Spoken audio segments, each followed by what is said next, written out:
Really? Yes.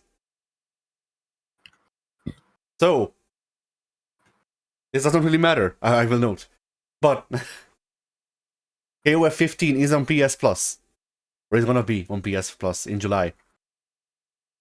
That's good. More people playing KOF 15 is a good thing. Yes. The games are KOF 15, Diablo 4, Jason, Jacent. I don't know. Oh, okay, yeah, I was about to like, the what now? I think it might be French. That would make sense. Okay, so we've lured them in with a little treat of KOF 15, and then once they get close, we hit them with the Diablo 4. And the French, yes. Well, the French allegedly did quite well with this Clair Obscur, so I'll give them the leeway on this one.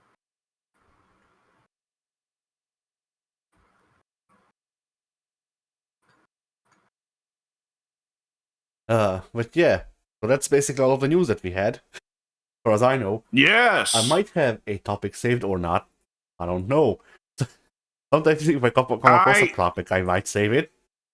But sometimes... Did we not hit the Season 4 Street Fighter 6 Season 4 wish list last episode? I think we did, yeah. Are we? Because I feel... Oh, yeah, because I basically just listed off a bunch of Street Fighter 3 characters, didn't I? Yeah. All right, I've got a different question then. So, do you remember who you asked for? What? Sorta.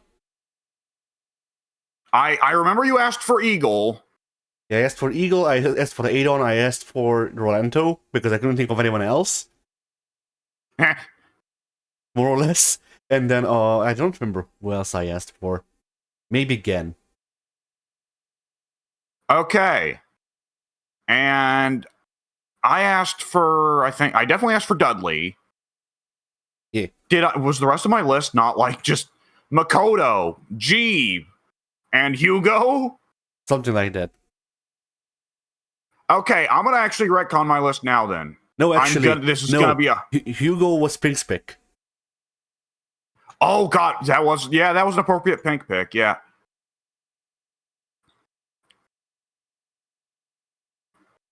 What was your last one? Did I throw in Laura?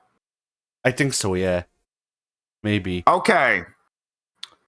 Alright, I'm retconning it.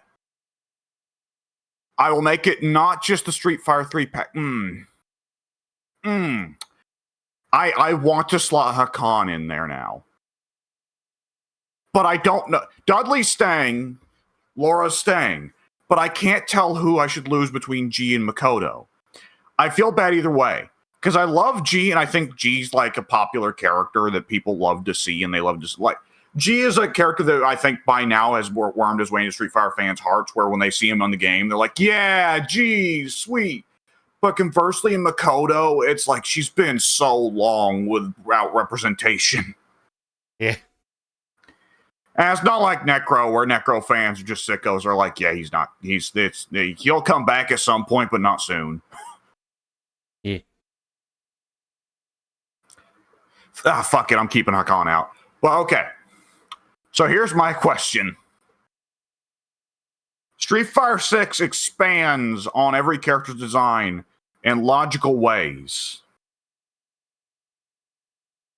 What are you hoping to see from your wish list? What would you be like, oh, this character would really go... I could really see Capcom just doing this, and I think it'd be a lot of fun to play with.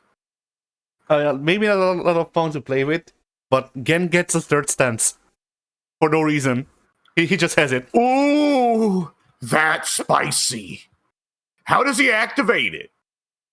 I don't remember how he activates his regular stances either, because it's been a while since by pressing... Yeah?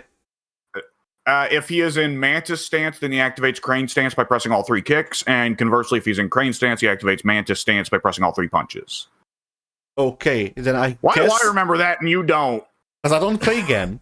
Like, I've tried playing Gen many times, but I suck as him. But yeah, I guess what would make sense for that then, well, some semblance of sense would be to have it so you input 2 kicks and a punch, or 2 punches and a kick for the third whatchamacallit, third stance. Or maybe you input all 3 for the one that the stance you're already in. So like if you're in Mantis stance, press all 3 punches. Yeah, that could work too. And then I don't know what his stance could be, though. I mean, yeah, because Mantis is rush down and Crane is defense, I think. Okay, listen to this. You enter the third stance. It puts down a spirit projection of Gen in whatever stance you were just in. You control Gen in the other stance more freely. There's also a limited movement Gen, there's a spirit projection that you're also controlling at the same time. Gen is now a puppet character. Okay. So we're working in the relation to the twins here. And Gen has just figured out Super Genagin, where now not only does he have the after images, he can project the after images forwards. Yes. And so that would have to be his level 2 super. That would 100% have to be his level 2 super. But just like imagine if you fought Gen in Street Fighter 6 and he just fucking did a stand rush. and Gen's stand is Gen. Gen's stand is his soul after Akuma killed him, but then he came back to life, but he still has a soul also outside his body. Yes. Okay, he's just got 2 now. I'm imagining that like regular Gen is very frail and shit, and then he uses the soul project, and it's like fucking Roshi. Okay, I've got a question. Yeah. So you know how in Devil May Cry 5 added the Bloody Palace in a free update? Every character, once you beat Bloody Palace with them, get access to an new extra taunt. Yeah. Have you ever seen the taunt that Virgil gets if you beat Bloody Palace with him?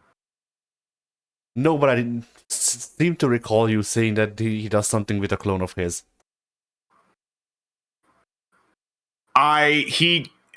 His clone, his doppelganger, pops out and starts dancing like V did when V would be at like, S rank, combo rank. Yeah. And Virgil looks over at his doppelganger dancing and just sighs and face palms like, oh no, this is embarrassing. I see. So would Gen do this? Would that be his taunt if you dare to taunt while his super is active? Yeah. Why not? Oh shit. But yeah, like that to me like makes sense for him as a character. It would, because like to me again, his design overall is just, like very high skill floor, but also high skill ceiling. You need to know a lot of shit to be able to throw a fucking punch with Gen. But also, if you know how to throw a punch with Gen, then the other guy might not know how to hit Gen. So I can recall only seeing 1 or 2 competitive Street Fighter 4 matches where Gen was there. He was being played by a certain gentleman named Xian, I think his name was. Something like that. And it was the most baller shit I've ever seen. And like I even have some move ideas. Because like I think you could have access to you'd have whatever moveset that you currently have. The one you have being the one you switch to off of the one that the projection will have. The projection has a more tuned down moveset, so you can't just fucking control 2 characters on the screen at the same time. Completely. Yeah. But then you also get one new special that's on like, I don't know, fucking, I mean, if you want to keep it with Street Fighter 6 version, then it's on down double kicks. But it's a metered parry. You pay like, I don't know, fucking two chunks of drive bar for it. But if you were to get hit during the parry animation, then Gen and the projection switch places, and the projection can't be hit.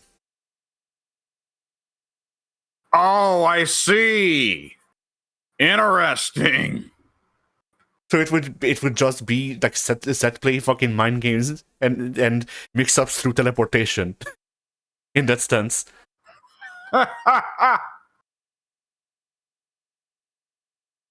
And like I would assume that to make this be balanced, this stance would deal less damage than either of the other ones because you're getting access to both, as well as additional mix-ups. But then I'd also assume it would make sense for this stance to be able to go into and out of with more ease than the other ones. Yeah.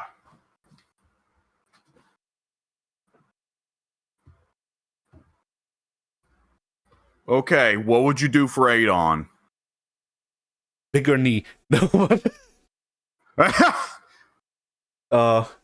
Well, now, in fairness, Sagat kind of already has that, and he's going with the weird charge mechanics he had in 5, which he's apparently going to still have in 6. Yeah, but I mean, Sagat also moved down his knees back to his shins, so, like, I don't know who he is anymore. Yeah. The answer is old. Yeah. Did you see that apparently, like, his ending in Street Fighter 5 indicates that his Street Fighter 6 story is going to be about him having the fucking killing intent in him? Oh. No, I remember beating his arcade with, I remember reading the arcade with, fucking Sagat, but I don't remember that implication. And so Kage puts the killing in, like, Kage is like, hey, I'm the part of Ryu that's still pissed at you and will never forgive you. And I see that you've chilled out now and you're really happy about being chilled out. So I'm going to ruin that for you by stuffing the killing intent in you. Okay, why not? Now, Sagat doesn't look that much more crazed than 6. So I wonder, is that like, I mean, they had to logically go, Sagat needs a new story. Because how many arcade endings in a row can he have that are just, man, and that's it. He's just looking at into the sunset, man. I feel like he'll only know if we pay attention to Sagat's hair. If it starts turning white, then there's a good reason to believe that he has the killing intent. Well, Akuma had red for the longest time. Yeah, I mean that's the thing. Like first, as far as I understand, first it turns red and then it turns white if you have mastery. I see. Well, I don't think they're gonna go with Shin Sagat, as crazy as that would be. Yeah. I'm wondering, is Sagat's story supposed to be just when he had his own natural assholishness under control? He has to push even further beyond into self-discipline to master the supernatural evil that's now been stuffed into him. Yeah. But like, what do we name the evil Sagat that we were born out of this? Vanitas? See, that is a valid question in a sense, because we know it's evil Ryu, not Shin Ryu. It's violent Ken, not Shin Ken. And it's dark Sakura, not Shin Sakura.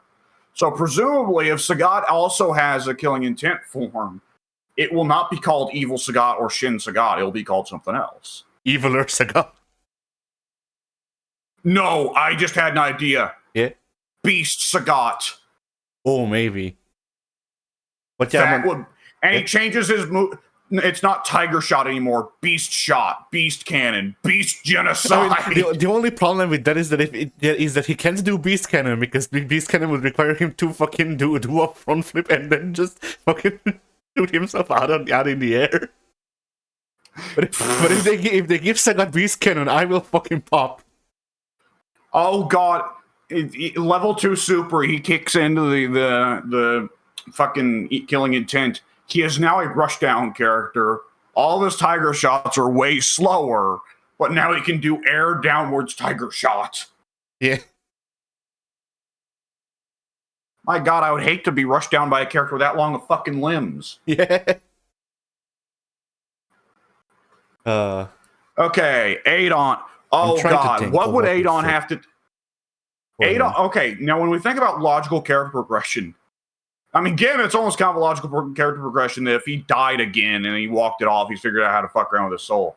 Adon, the last time we saw him, Sagat intentionally threw a fight with Adon so that Adon would be the new king of Muay Thai because Sagat didn't want to fuck with him anymore. Yeah. So Adon in Street Fighter 6 is the king of Muay Thai.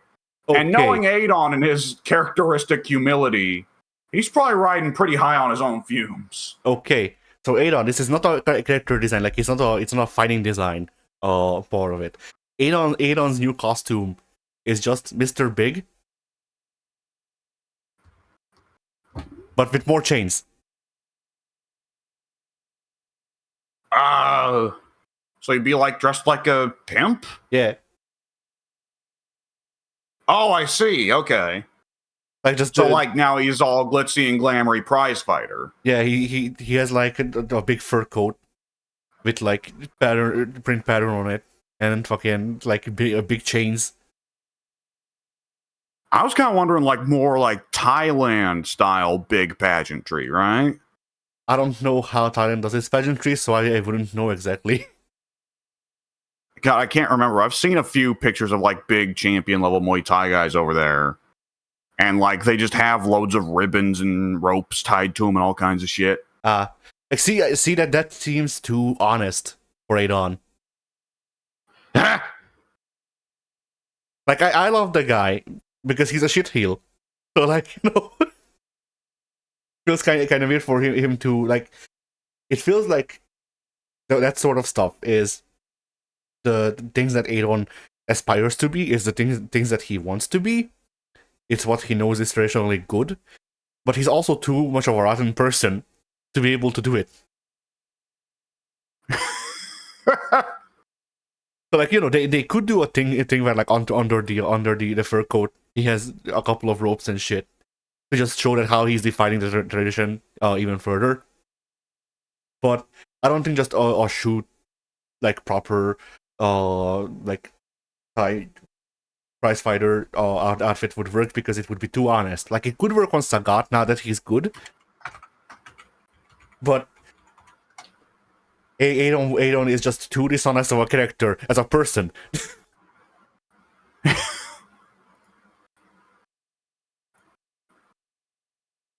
At least if you ask me. Gameplay wise, I don't. I feel like Adon have to get really colorful once he's got really narcissistic, you know? Yeah. Okay. Listen to this. We give Bodega Kyo's moveset to Adon. Not 1-to-1, not 1-to-1. But Adon has already had a record series, if memory serves, with his shoulder, or not his shoulders, his elbows. And otherwise he was fairly whatchamacallit, like knee focused, so keeping up with that focus, I think it would make sense for him to get just more records.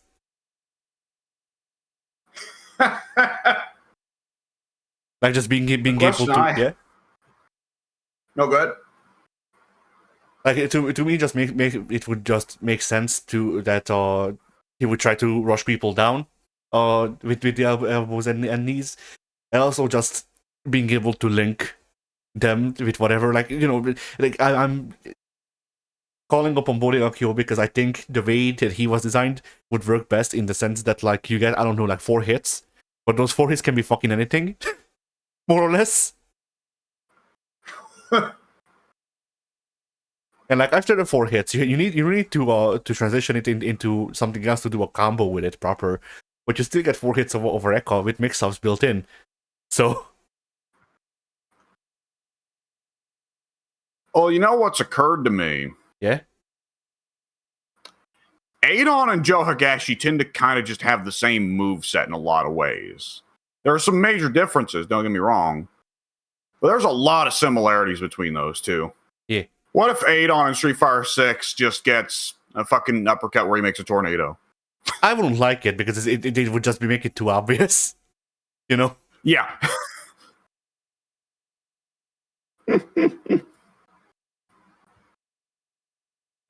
Similarly, I wouldn't want him to get machine gun punches, because that's too SNK. Like, I know that he was supposed to have machine gun punches before? I think he had it in Omega. Oh god, yeah, you're right. That was just Omega Adon.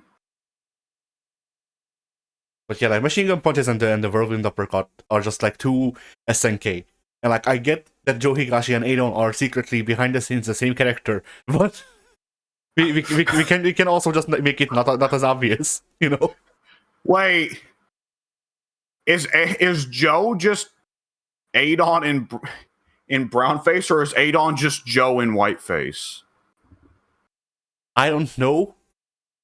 Like I would say Joe is Adon if Adon wasn't a piece of shit, as a person, regardless of skin color. And Adon is Joe if Joe wasn't a loser. Yes. But no, Adon is Joe if Joe was less of a loser. Adon is Joe once he has acquired the $2. Yes. All of the money goes to his head. Well, actually, it shrinks it. Yeah. Oh god.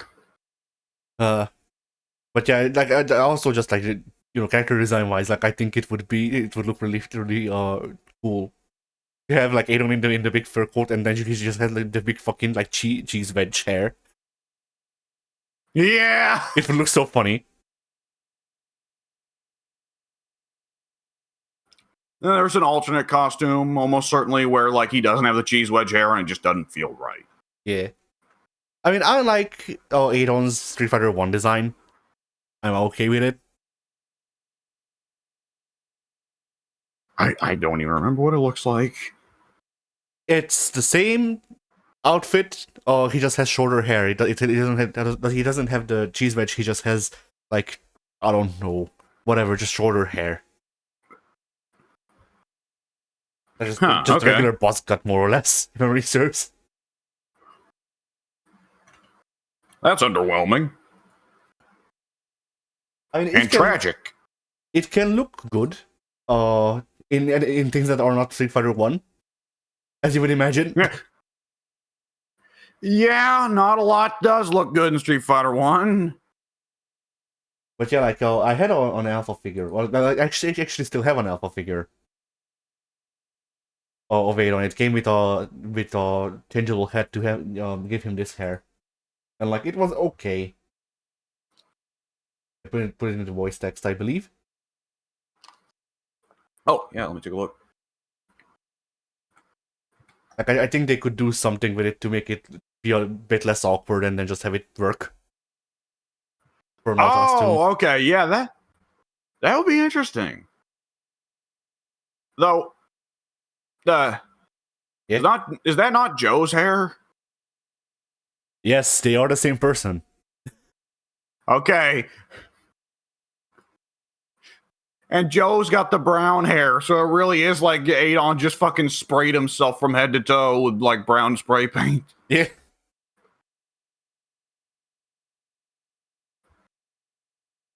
Oh shit. So yeah. Rolando. Oh god. There's only one There's your Street Fighter. Yeah. There's your Street Fighter character that's like, yeah, just give him a gun. No, I have a better one. Rolando now has a command grab out of roll. Bonus points if it's a stance, like Clark Still's running tackle, and then you get additional command grabs out of it if you input different moves. Like imagine if Rolando fucking jumped behind you, did a roll backwards, grabbed you, and then started doing a rolling death cradle.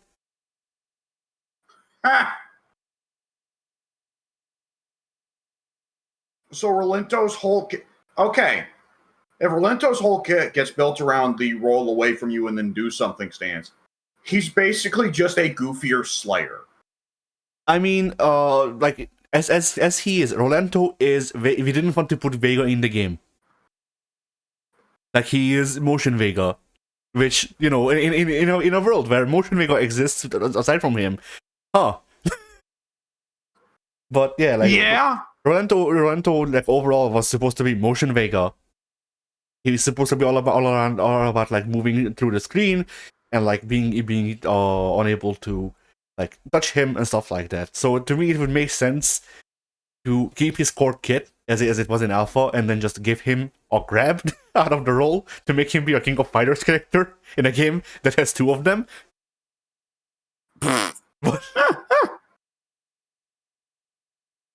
but also just, I don't know. I feel like that would work well with his character as long as the roll stance is like, you know, if the roll stance works like whatchamacallit, Like if they or whatever the if the transition between the grab and the roll stance works like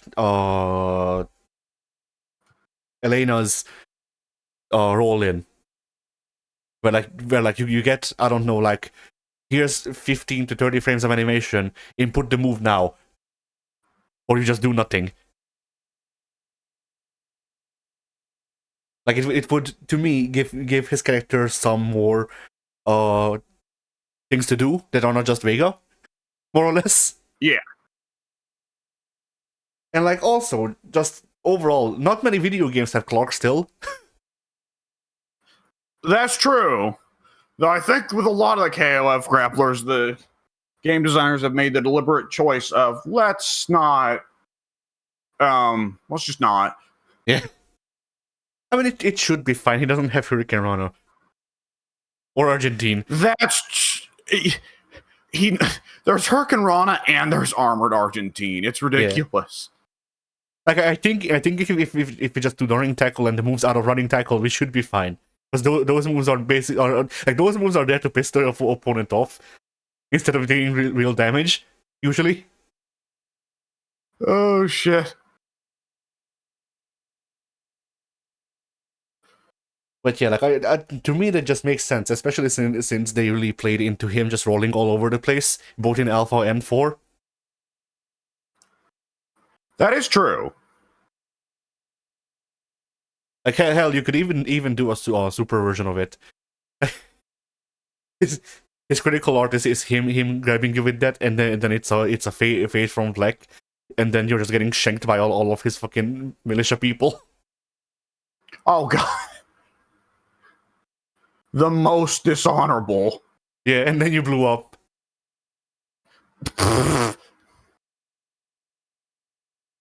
Yeah,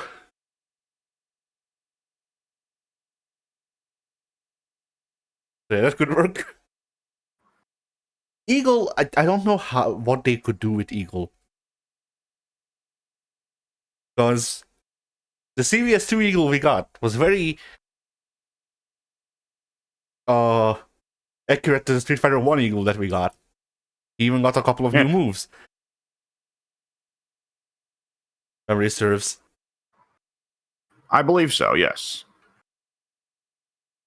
And like his thing was like just doing mist fighters, but short range.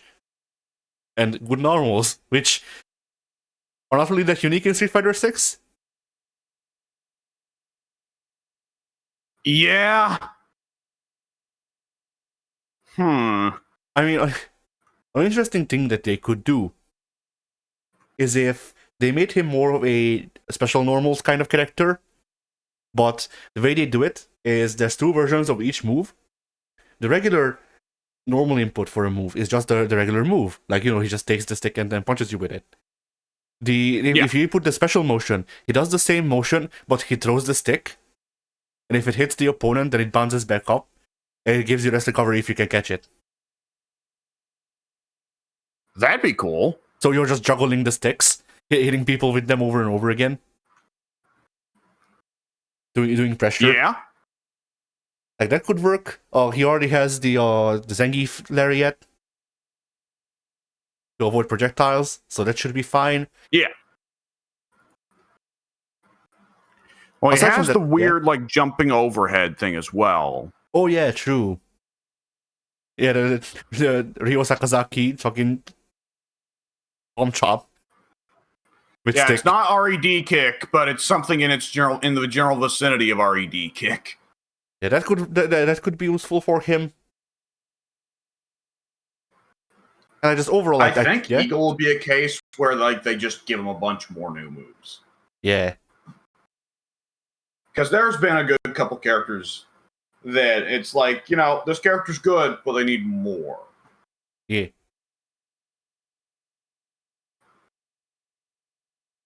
I just had an idea. I don't even know what it means, honestly, but I just had the idea of like, okay, we didn't do Violent Ken. Violent Eagle. Why is he violent? I don't know. He wasn't... Homophobia. Yes. He thought about homophobia and it made him mad.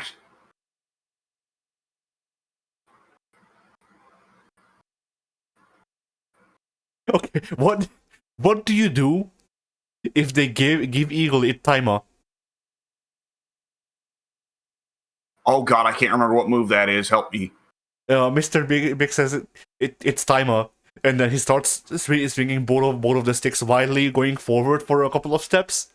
Oh god, yeah, the one-handed just whapping. Yeah. That, as much as I love that move would make no sense on Eagle, because Eagle's supposed to be a little bit more well-refined and put together than Mr. Big. Like, Mr. Big is a pimp with 2 sticks he beats you with. Eagle is an actual, like, martial artist, you know? Yeah. What if this is level 1?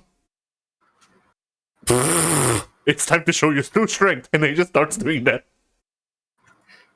Like, no elegance whatsoever. Yeah, 0.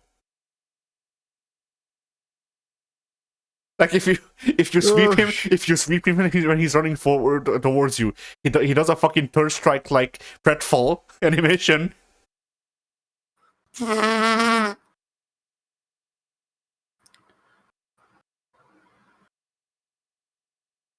Oh shit. But yeah, like Eagle would be an interesting one because Eagle has a lot of ways that they can whatchamacallit, they can elaborate upon him. Yeah.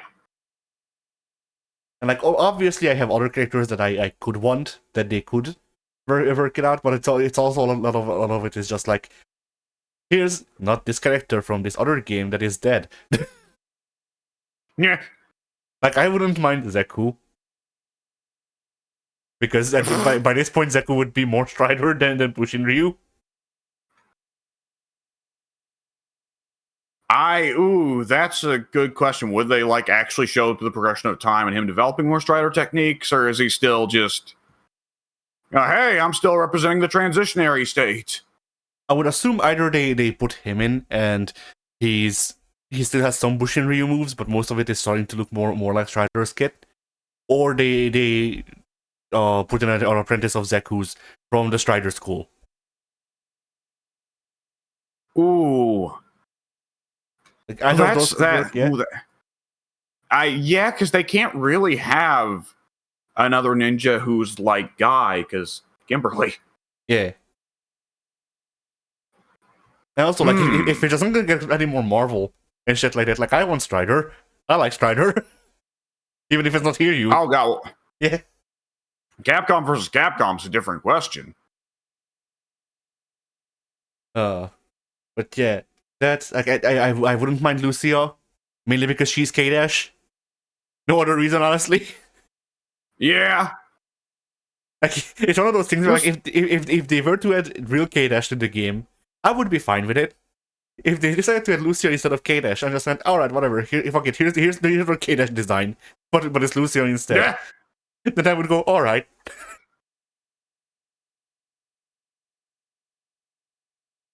Like, imagine if they gave Lucia the fucking, the glasses super.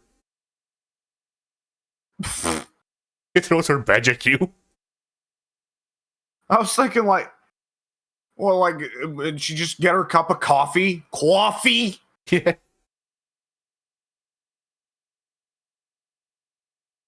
But yeah, like, sometimes I kind of forget Lucia being a cop, because I always just use the classic, like, Final Fight attire, where she's just got the Daisy Dukes. If memory serves, I used to play her in like a SWAT uniform. Yeah. Yeah, you went for the one that covered the most skin, and I went for the one that covered the least skin. Yeah.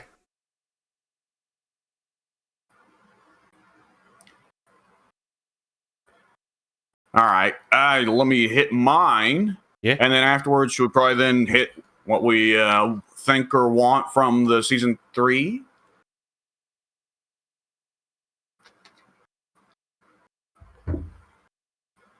I'll just assume you mean yes. Yeah. So, for my characters, for Dudley, how could you make Dudley better for Street Fighter 6? I feel like one thing that would happen is that for Dudley and Street Fighter 6, there tends to be less of that tendency to have a move with the character that it's like, oh, right, he has that. Right? Yeah, keep his charge uppercut. The flash kick motion one. So the one where he flies straight up in the air and then flies back down somewhere. Yeah. One thing that I think would happen with Dudley in Street Fighter 6 is they would change the design of that move so that move feels more like it actually fits Dudley's kit and isn't a what the fuck is this doing here kind of move. Yeah. Why does he have this move? One thing that I think they could make work, which I'm not sure how much they want to fuck around with it, but then I guess I play around with the idea myself when trying to come up with character designs gameplay wise. I think it would be interesting if Dudley could cancel his recovery on normals or special attacks by doing a forward dodge or MC roll, and just doing that. But like after the second one, it starts taking drive meter. Yeah, there's some potential there. I feel like there was a boxing character in one fighting game who could do something like that. Do you remember?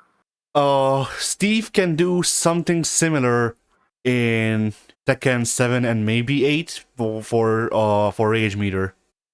But it's not like it's not a thing that he can do forever. It's just I think that you can choose between, like in Tekken 7, it's only that you can do a combo and then go into his Dempsey roll super or whatever, like the EX version, I guess, of the Dempsey roll where he does that.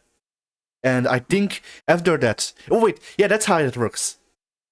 Because if memory serves, the Dempsey Roll EX move that he had in 7 worked off of your inputs.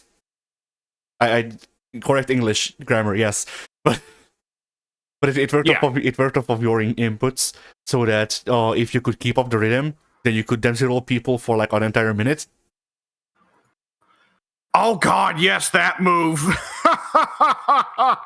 But yeah, I think they tuned that down in 8, where like you can use less meter because now there's an actual rage meter, and you can use some meter to do a Dempsey roll out of moves to make them link into others, which is more or less what I'm describing. So Yeah.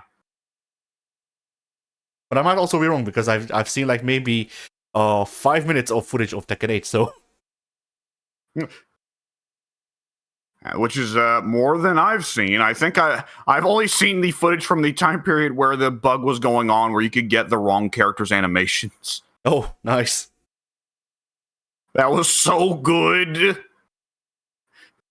Kazuya killing Anna by throwing it back. Yeah. Oh, that's such a good bug. I wish that happened in more games.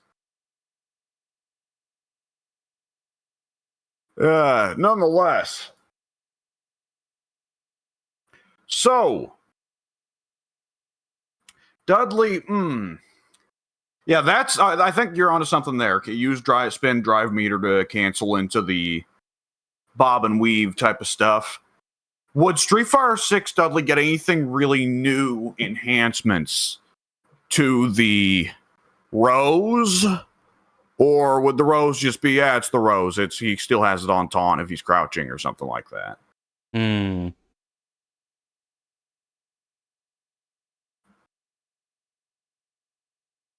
I feel like it should. I feel like the Rose, how it should work, is the Rose of neutral. Like the Rose in neutral does 1 damage. The Rose of counter insta kills. But it has a long startup animation. That would happen too often. But it would need a long startup animation for that to work. Yeah. I think it's a lot more fun when Dudley will finish a combo and then do the Rose throw. Yeah. So that they have to get hit by the Rose on wake up, right? It's fucked up nonsense set play, and it's so screwed up for Street Fighter, Yeah, I mean, in my mind, the words EX Rose story popped up, and like, meh.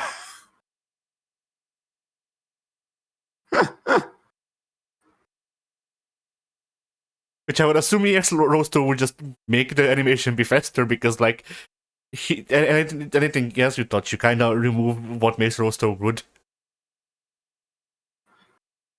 He throws 3 roses now.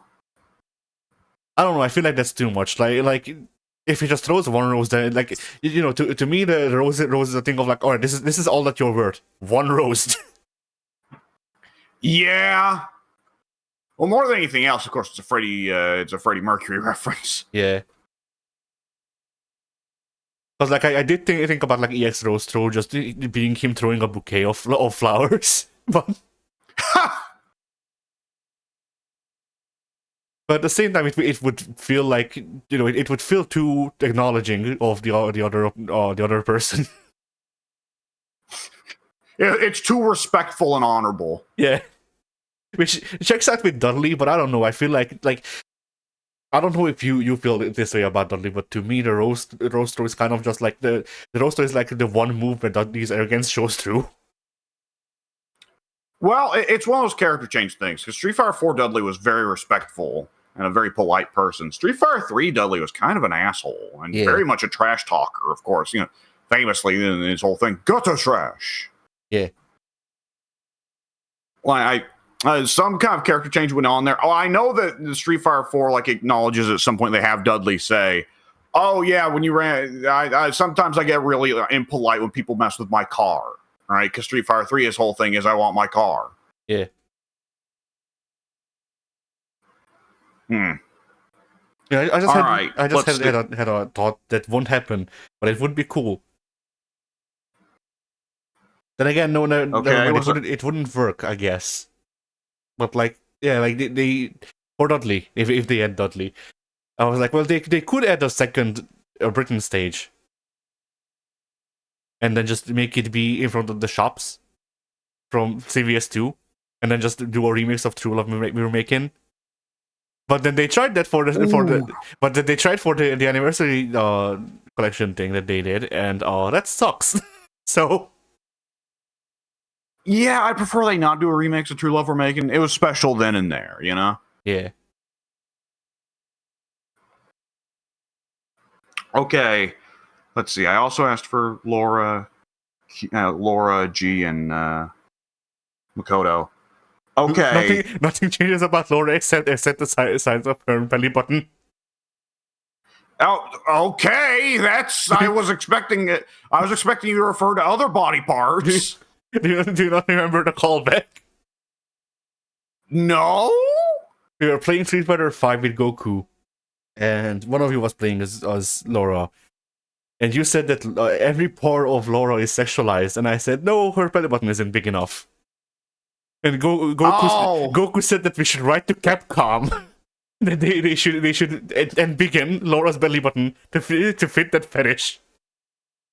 See, this is the advantage you have editing our videos, is that you can have like a fucking borderline, like not photographic, but for audio, memory for everything any of us have ever said on recording ever. And then the rest of us just get lost because we were the ones that said it. So naturally, we're like, well, he's got to remember. He's the one who said it. We're like, no. Yeah. But yeah, I like the idea of like, after all of these years, Capcom finally listened. And they just put Street Fighter 5 Laura into Street Fighter 6, but he just has a fucking 15-inch diameter, because that's what we went with, a 15-inch diameter belly button. Which I'm not even sure how that would look on a model. I'm comfortable not knowing. Oh shit. Okay, well, Lord.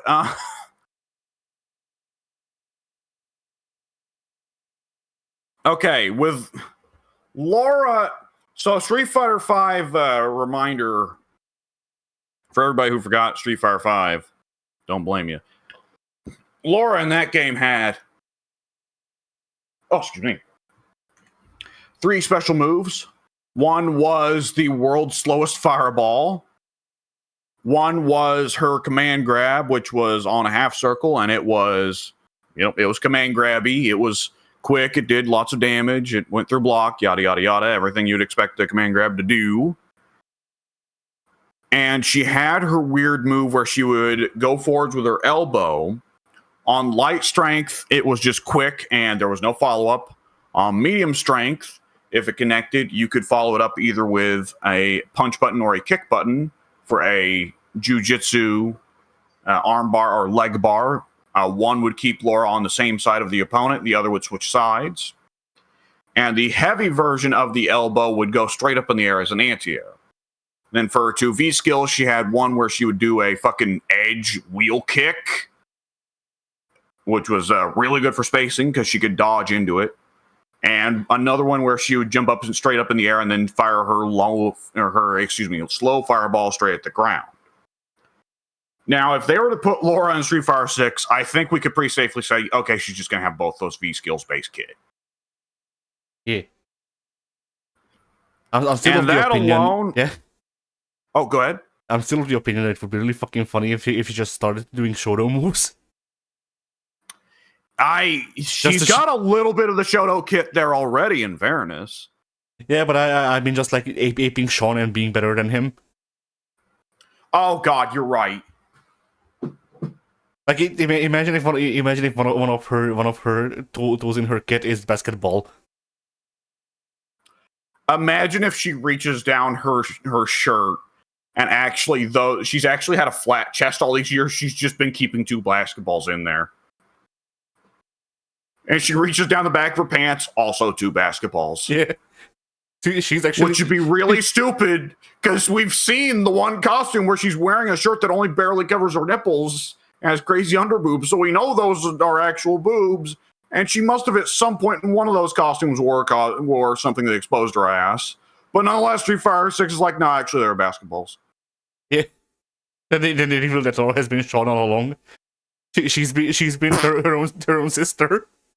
Or something. She saved herself from he saved himself from the police? Yes.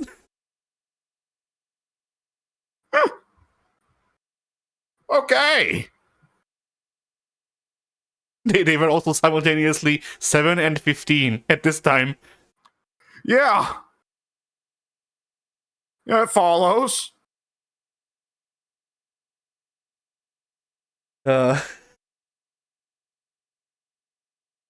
Oh shit! But yeah, like if they gave Laura the Sean tackle and basketball, and like I don't know the double-handed Shoryu, I think that would, like, I'm not sure she needs the double-handed Shoryu or the tackle really. No, but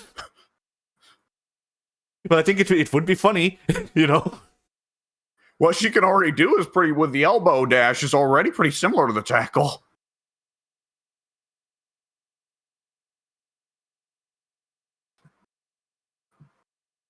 Oh, shit. Okay. All right. Here, the one change I could see with Laura that would make a lot of sense, other than just, fuck it, she has her whole Street Fighter 5 kit, and also we'll come up with 2 new supers for her. Well, I guess one would probably just be a V-trigger. But anyways. So in Street Fighter 5, she had the ability to charge up her fireball first by holding her hands to her hair. And if she charged her fireball, then it would hit a bunch of times. And it would also stay out for longer. I would assume Street Fighter 6 would make it where you can cancel the charge, and that will allow you to retain it. Yeah. Okay. What if you can cancel the charge? But if you cancel the charge, it gives her Bunny Meru hair. And then that'll be good. And then you get a stock icon, like how Judy has her Fuwa stocks. Well, when it's on a woman, it's really less Benimaru hair and more Bull Nakano hair. Yeah.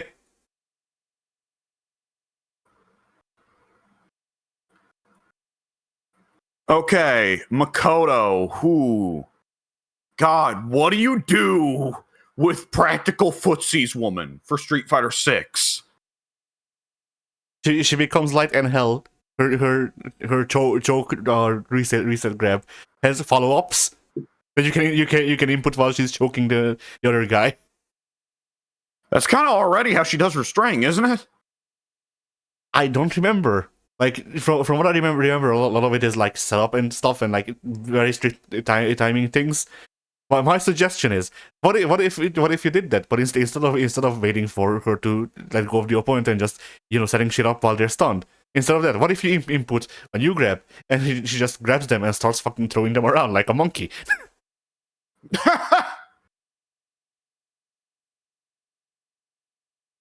Like just like Okay.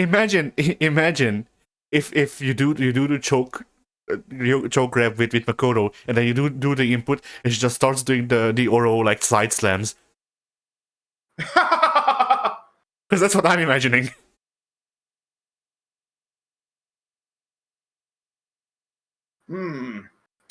Okay, you know what I could see them making something out of with Makoto? Yeah. So in Street Fighter 3, her taunt goes on for quite a while if you hold the button. She just keeps like psyching herself up and going, oh, oh, oh. And the longer you keep doing that, the stronger it makes her. Like, I forget what it is. It's either like the next move that she hits will hit stronger, or it just makes her stronger for the rest of the match, because Street Fighter 3, right? It's crazy. I could see that being a new thing for her, is she has to like maintain like psyching herself up stocks or meditation stocks. Go ahead. If you do Chesto with full psych charge, it becomes Galactic Phantom.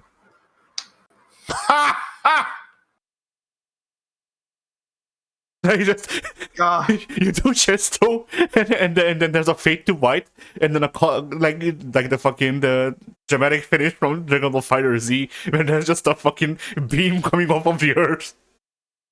Yeah. Jeez, it cuts to G in his space station and it's rattling, and he's going, "What's going on?" Yeah, there's Mars people behind him. I was making a treaty between the Earth and the Mars people.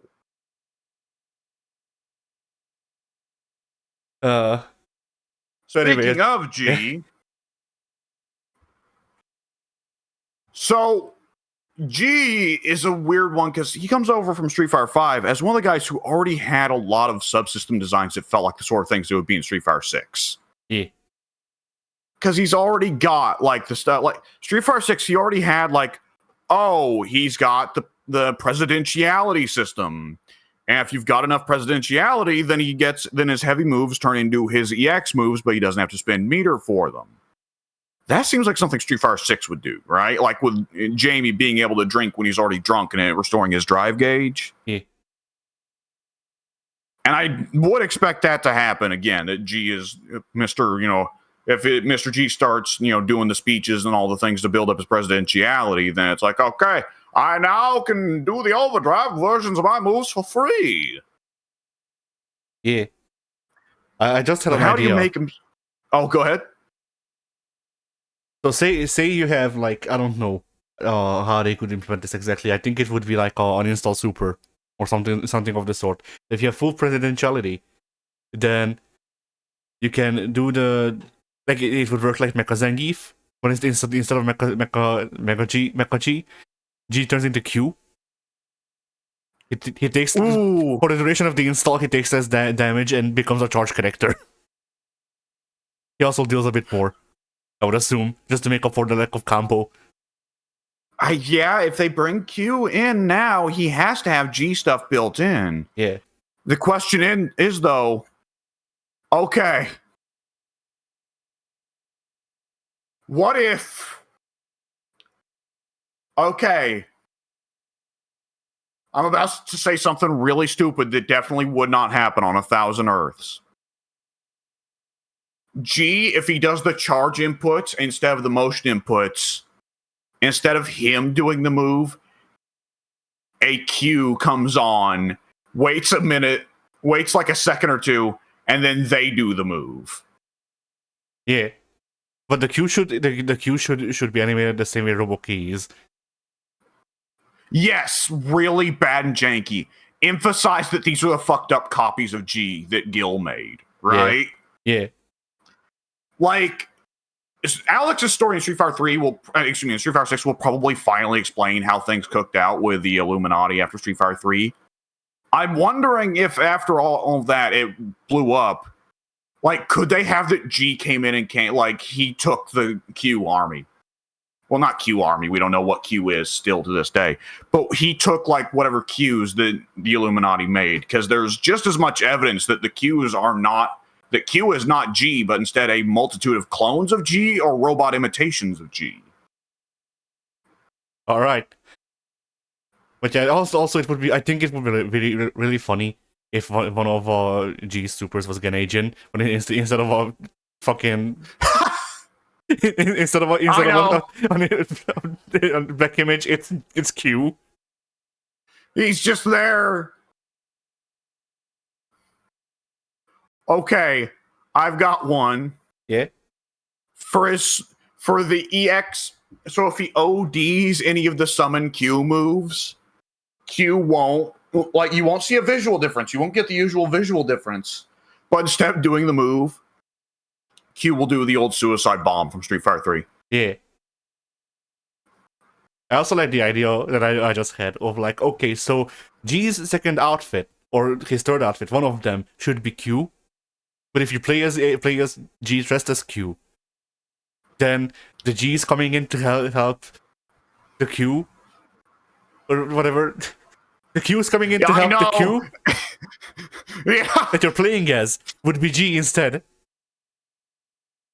Yep, they're all dressed up in doofy president outfits. Yeah. Oh shit. All right. One character that I feel like I really want them to do is 13, or I guess it's 14. I don't know. But I really want them to just fucking, like, instead of whatever the fuck. This thing has X copy, otherwise it's the Venom symbiote from Marvel. Fuck you. Anything is an improvement over the worst Street Fighter character ever. And I don't mean that character-wise. I mean gameplay-wise, because holy shit.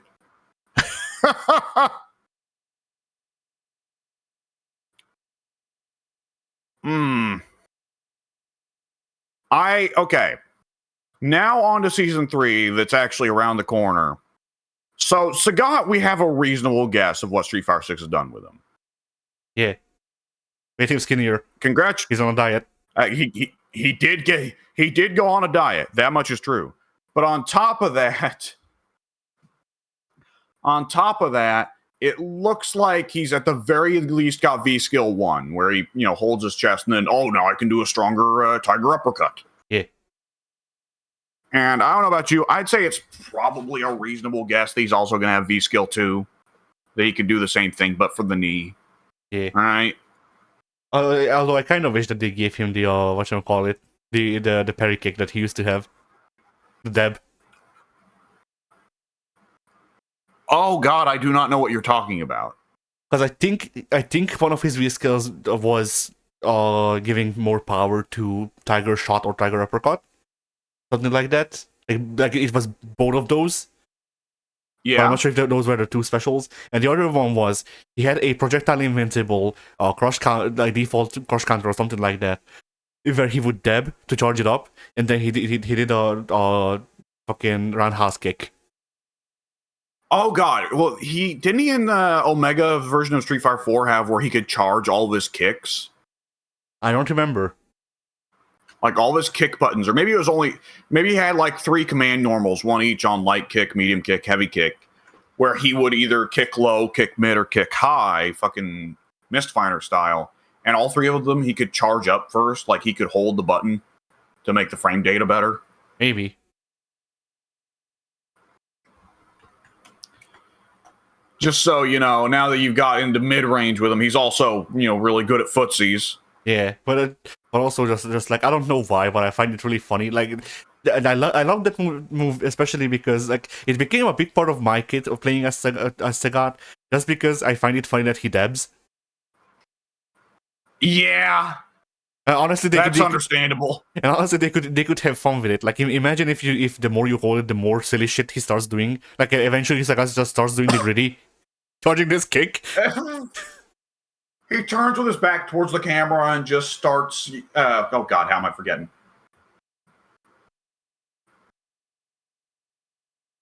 God, that thing that Venom can do in Marvel Rivals.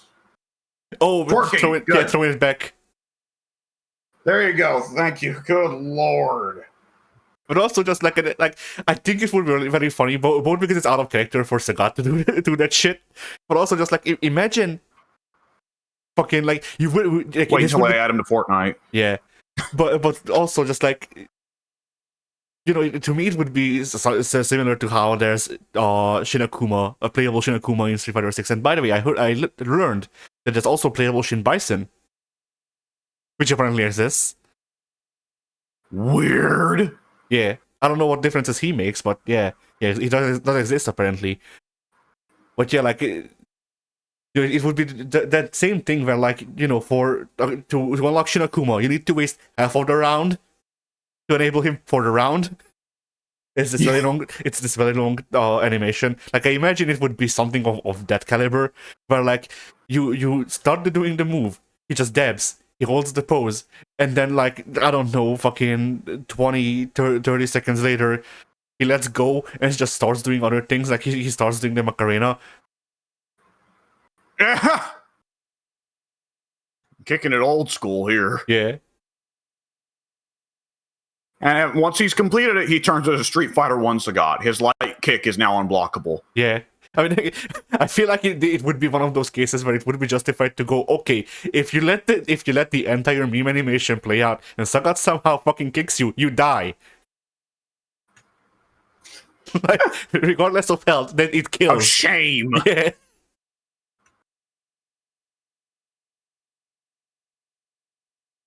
Oh, shit. Or like, imagine they would never do this. But imagine if you let the entire animation play out, and for the rest of the round, Sagat has the awesome limbs.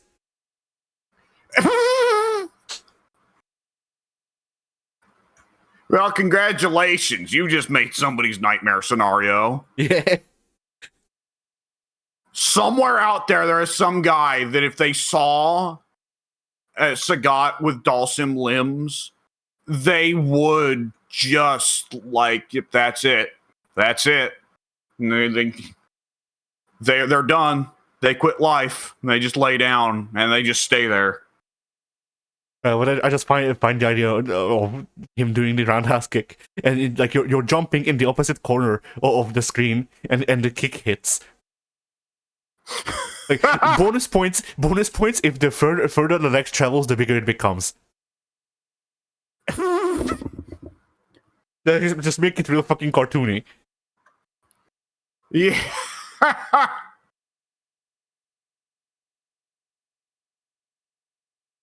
Oh shit! Sagat learned this in his travels, trying to become a better man. Trying to become Ryu. Yeah.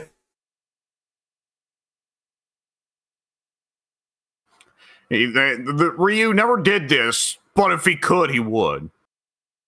What if Sagat's level 2 is a shotgun? That, God bless the Street Fighter the animated series. Yeah. It just gave us that for all time, forever.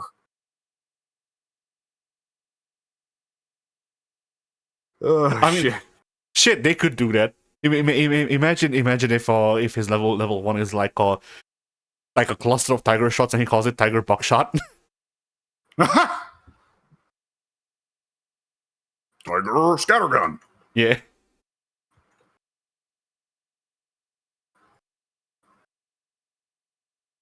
Okay. At the end of the day, I don't think either of us really care that much about Sagat. Anyways, so if we're going in release order, then it goes Alex, C Viper, and Ingrid from there, right? Yeah, I think so. Okay, Alex, there's a legit question there of like, well, V Skill 1 was really fucking kind of lame. Which one was it? Was it stretching? So V Skill 1 was the one where he would roll his shoulder. Yeah. And once he did that, his next move would count as a counter, even if it wasn't. I don't know why I thought you were gonna say that he rolls his shoulders and then his neck would stop hurting. And that's it, that's the skill.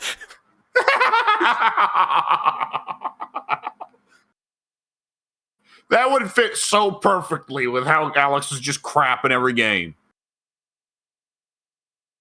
It's the only fucking character that has to deal with neck pain. Yeah. Oh shit. No. It allows Alex to have access to crush counters without actually countering anything. Yeah. Which Street Fighter V was the bait moves out and go for crush counters game, the game. So, that was, well, it still wasn't very good. It was a pretty crap V skill, but it was something that they thought was good because they really just built that entire game around the big moment of, oh, I countered your move. I can do literally V skill fucking 2. Oh, I countered your move. I can do literally fucking nothing because nothing links into anything in this game. Oh, but it looks like it should. Yeah. Dude, I popped in Laura just the other day on Street Fighter 5 just because I felt like playing her. And there were so many pop-ups that I would then, okay, now it's time for the Shoryu, right? And I would input Shoryu and I would watch Laura just traverse, Laura would turn into the Flash vibrating out of a fucking prison cell. Yep. To avoid doing a combo. Yep. I remember I had this problem, especially bad with Nakali, because Nakali has a kit that is built like fucking Enja from Time Show 5. Which is to say that his entire kit seems like it should combo, especially if you EX burn it, most of it. Except for the part where none of it fucking links. At all. Yep. Bleh. So, oh god, that was the weird thing about Rashid is like, oh, we're playing him in a game that's actually a game now. How's this? What strange mystery is this? Yeah. Like, Rashid, I think I said this when he came out, but I'm proud of him, by the way. Yeah. Oh, we all are. Yeah. He's had to overcome a lot. But yeah, like I think I said this when Rashid came out, that like the two biggest things that really helped Rashid's image as a character is just, for one, he has more mechanics to play around with in Street Fighter 6, and two, he's not the protagonist anymore. Yeah, both of those are pretty helpful. And he's not got the stupid Saiyan Scouter anymore. Jesus Christ.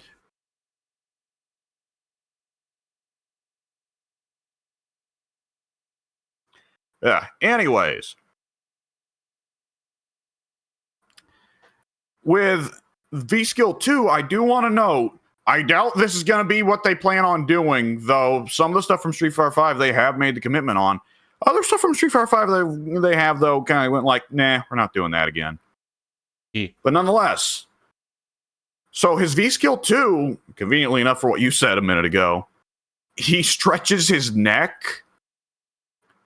Either way, he does like the old neck pop, but he does it with the help of his hand. So he's not just doing the classic badass, I'm going to whoop your ass neck pop. He's reaching up with the hand, pushing his head in one direction, and he's reaching up with the other hand, pushing the head in the other direction.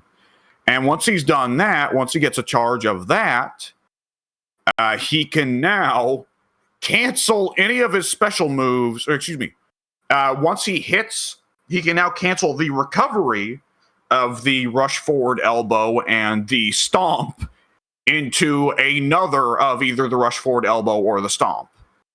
Yeah. So that was not like a huge benefit for Alex. And I thought it was a really kind of awkward tool, and I wouldn't care to see it come back. But it might. That might be where they go like, there's the future character. They should just give him the swinging DDT. I do wonder that one, because the swinging DDT was the whole thing of V-Skill 2. V-Skill 1, I don't even remember what it was for Alex, and I don't care. V-Skill 2 for Alex was he can now do the jumping DDT. And the jumping DDT was a legitimate game changer for him just because it was a long-range throw, which made it where suddenly you had to, whenever Alex was even just that kind of mid-distance, you were like, oh shit, better jump. Yeah. And because you were like, oh shit, better jump, that meant that Alex can now hit you with his one or two normals that have very long range but huge startup. Because the big boot, classic Alex tool, but It's got all the startup in the fucking universe. Your fucking grandma would think it was telegraphed. Which is crazy because she was around in the time of the telegraph. But anyways. What just occurred to me, though, is Street Fighter 3, he had the thing where if he did the hard flash chop, then he could follow it up with a sleeper hold. Street Fighter 5 thought the sleeper hold was boring, so they swapped the sleeper hold out for the German suplex. I wonder if Street Fighter 6, Alex, is going to be like, okay, he now has 2 or 3 different follow-ups for the heavy flash chop, and a lot of his kit now is built around trying to fool the opponent into not blocking so you can hit them with heavy flash chop and then hit them with the follow-ups. Imagine if the new follow-up is one of those choke suplexes. Oh god, yeah, split the difference. Yeah. The crazy fucking like sleeper suplex, like you never saw Gunther versus Ilya Dragunov at NXT UK, nope. right? I did not. They did one of the stiffest sleeper suplexes I've ever seen in my life. Gunther sleeper suplexed Ilya outside the ring. Oh. Yeah. But yeah, like the one I'm thinking of is not anyone in particular, I don't think. But it's the one where they grab the opponent in the sleeper and their arm is poking out. And the fucking suplex lands just so that like if their neck didn't break, their arm might have, you know? Yeah. Like, give him one of those.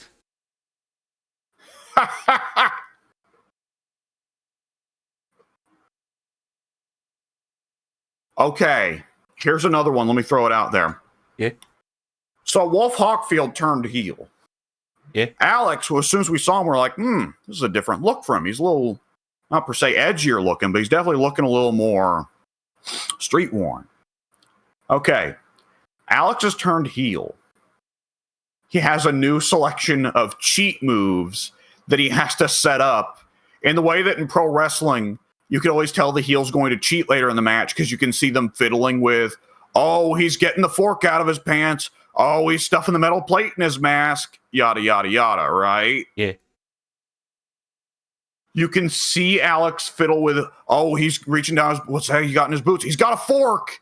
And once he's stored that, the power bomb turns into an Abdullah the Butcher style fork stabbing that does more damage and doesn't create a knockdown. Instead, it causes them to be stunned for a second. I also like the idea of a like he gets 2 level 2s. One of them is his regular level 2, and the other one is only while downed. You can input the super move, and then if the opponent is in command grab range, then they get low blowed. Oh! Ooh. And he can also do it as a follow-up to heavy flash chop, except he just does the rear low blow. Yeah. And it doesn't do much damage, but it throws the opponent immediately into burnout. Sure.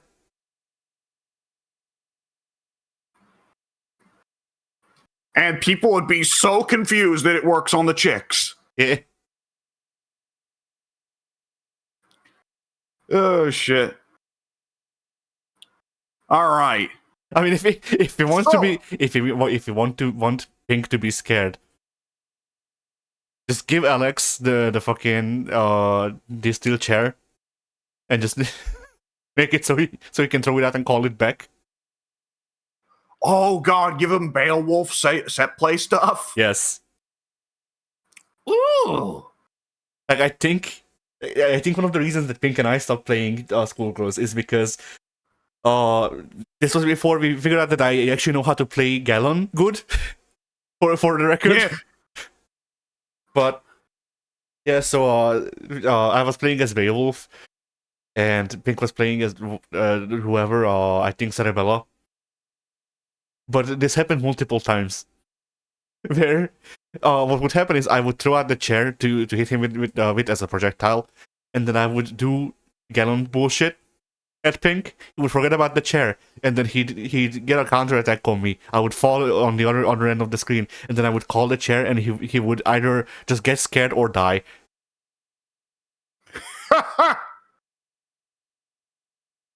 So if you want, like, there's two ways to really make Pink hate the character. I think at this point, both of them being my faults. One of them is giving them Mjolnir steel chair. The other one is body swap. But I don't think Alex can do that. Probably not. I'm not sure anyone from Toukon's the one that presents the fear for that, but I still can't think of any Marvel characters capable of body swapping. Like if it was a DC fighter, then Pink would need to live in fear of the prospect of them announcing Jericho. But Marvel, I can't recall anyone. That's just how the penance stat works now. You know, even then, I'm sure they'd figure out an excuse for why Carol Danvers is immune to it. Yeah. Oh boy. Okay, Sea Viper.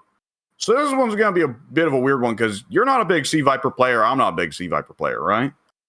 Sea Viper should just be Captain Commando. Okay. And I say this because Sea Viper is already very much a send up to Captain Commando. Like that's not a thing. Like, I'm not making it up. Oh. Yeah.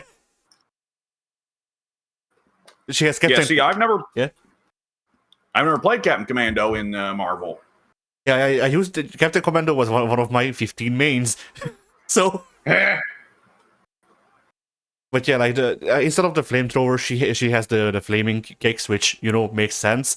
Different games. She does have Captain Corridor. She what other like big Captain Commando tools are there that I can think of that she's really missing? Like, of course she's missing the assists, but like whatever. Really? She just calls in other FBI agents. Yeah. There's a one in 10 chances that it's just Judy.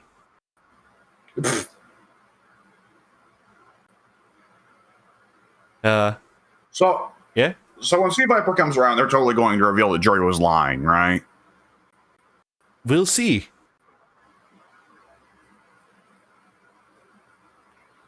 Like, I think it depends. Do they think the characters will sell better if whatchamacallit, if they're like developed, or do they think the characters will sell better if they can be shipped?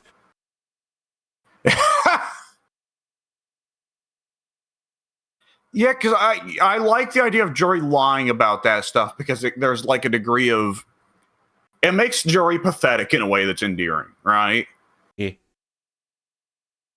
But like, there is something I find charming about the idea of giving Jury and Sea Viper some degree of relationship. Not necessarily a romantic one, though. Jury's been putting them signals down for a while. Yeah. I think it would be really funny. Like, this is the problem with how World Tour is structured and stuff like that. Like, how they update the structure of World Tour, I suppose, is a better way to put it. But like, we're not getting story DLC for World Tour. That's understandable. Like, that's not the main point of the game. But at the same time, fucking imagine if they released a chapter, a new chapter for World Tour, and it's fucking you talking with Jury and Sea Viper about how they want to destroy Chun-Li and Mai, and Jury is just fucking jealous of Mai and Chun's relationship. I don't mean that as in their romantic relationship. I mean, like, I'm just imagining like the every scene where we see Chun and Mai on the same set. They're just doing the fucking CVS fucking rivalry artwork. The boob press. Yeah, the boob press. Like it's that, and then like camera zoom out, and then like Jury is nearly crying. Why doesn't she do that with me? Oh shit. Like I think there's a lot of potential that they're leaving on the table here, with not doing any story updates, and it's one of those things where like I don't know, because on one hand, it would make sense for them to go, okay, we can either make characters or we can either make story, we can like leave it up to a poll, and then you decide if you want a bit more story, instead, or like, and like we'll make like 2 characters instead of 4 or something like that. Yeah. 1 year. Yeah.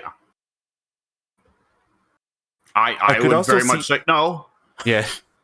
I could also see them going like, okay, Street Fighter 6 is nearing its completion. What if we could give it a second life by making the story DLC? Because that's whatchamacallit. Like I could see them being able to do that with less resources than currently needed for maintaining the game. Yeah, but what if they just want to do Street Fighter 7 at that point? Yeah, that's the other thing though. And like, to me, the problem with this is that like the Street Fighter 6 story, what bits of the story we have are very open-ended. And like 7, I don't imagine 7 would be a direct follow-up of Ken Zapes is still gone. He's violent now. The lack of apes has made Ken violent. I think what is going to end up happening is that later character, like a later season pass, is going to have like a character whose arcade ending is, oh, Ken got his kid back. And another character's arcade ending is going to be, oh, we did stop JP. Maybe. I don't know. To me, it seems like, just judging by previous installments, it strikes me as a thing where they'll just dance on the thing of whatever happens to JP and like what ends up happening with Ken and all that stuff. Which, could be fine if we elaborated on it anywhere. We won't. Yeah, I, on some level, I think that's also the case that Street Fighter 7, Ken will just have his kid back, and JP will have. They'll say JP lost, and then you'll have to dig through extra material to find who it was that beat JP, even though you know it's Luke. Yeah, it was Necro's girlfriend. Dude, I don't know. That'd be hype. Anyways, it was the giant German nurse from that one stage on the train.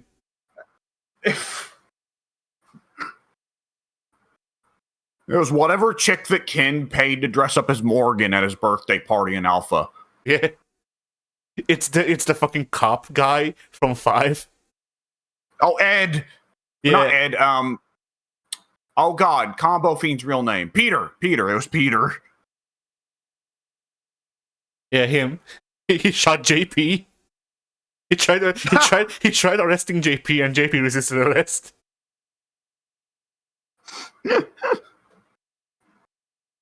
Okay, now I've never played Ingrid in any of the games, so I can't say what Ingrid will do, can do, what do, who do you voodoo bitch, any of that.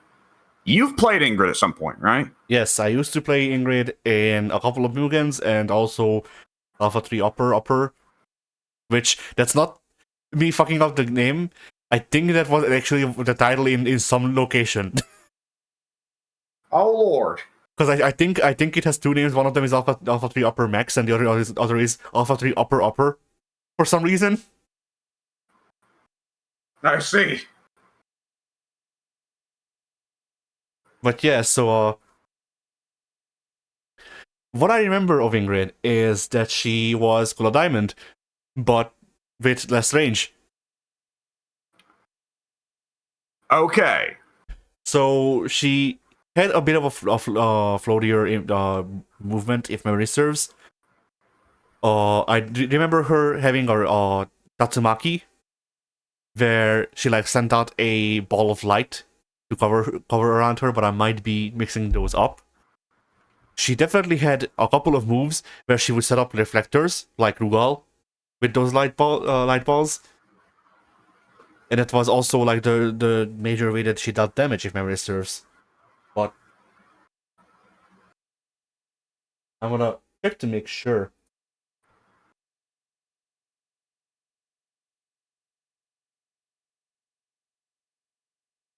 Okay, sure, here's a video move list. I'll go through that real quick, I suppose. Okay.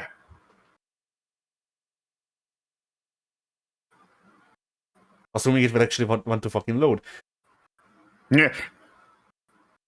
Oh, nice. They recorded this in hell. Oh, well, that's the appropriate place to record it, isn't it? Yeah. Okay, I mean, a couple of her animations. Oh yeah, she has an overhead where she summons a light beam. Okay. She has a KOF dodge. She has Psycho Ball. Okay. Yeah, I think this might be secretly Athena Asamiya. Okay, that's what I was about to ask. I'd heard before people say that she's crap because she's just Athena. Were they being truthful? She has a Tatsumaki into a flesh kick. Weird. I mean, it functions as a Tatsumaki more or less. Or there's also a regular Shoryu version of it. That's just a flesh kick. Okay. But yeah, like, I need to look at this because it's been fucking years. And yeah, there's the move. Oh shit, I didn't notice. So the thing that I thought was a reflector, nah, geese berries. Fuck you. Okay. I never landed that, so it makes sense why I wouldn't know. She also she just got a little bit of everything then. She has air tattoos. I guess you did that. What the fuck? And they put her in an alpha game? Yes. She has she has she a little out of their league? She has the Ash Crimson Kiss Super.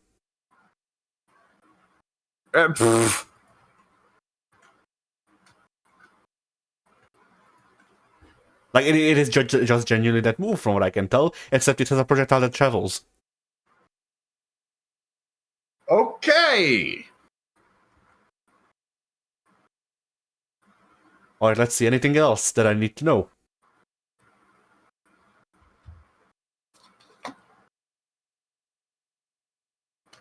Okay, Super Tatsu. Anything stupid with this? No, it's just that. It's just imagine if you could you know Manon's forward half circle kick? Yeah. The one where she switches legs? Yeah. The big the swan kick, I would say. Yeah, so imagine if she did a fucking Tatsumaki into that. And then she could follow it up with a fucking flash kick. It seems like she already had a pretty big toolkit in the pre-existing games.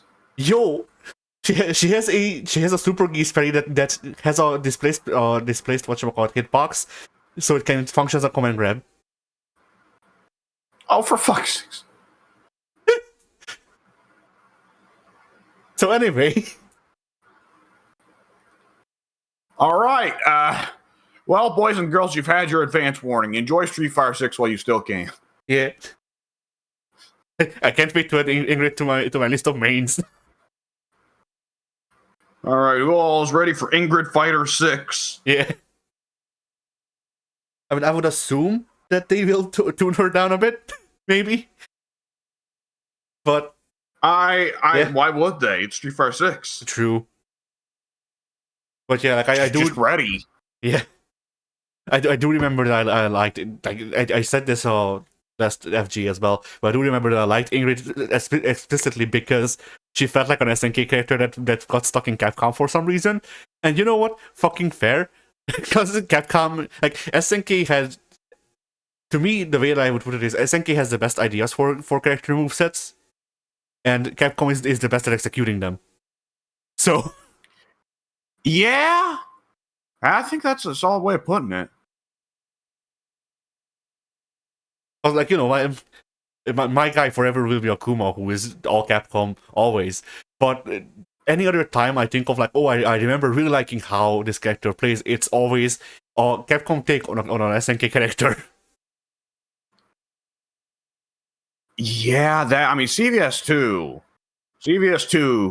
I was about to say CVS2 didn't miss. No, CVS2 did miss with King. God bless her. CVS2 didn't miss. CVS2 missed with 3 characters. I would say.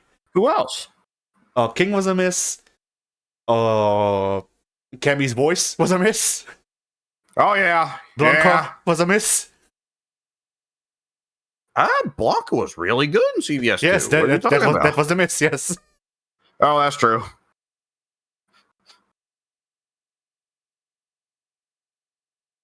Love to see the patch note to fix that. Yeah, remove Blanca. He went for the same joke. Yep. But I still wonder sometimes if there still are Blanca players out there that I piss off by shit talking Blanca, even though I fucking play him. They have to know. They have to know. Like, it's just traditional. Yeah.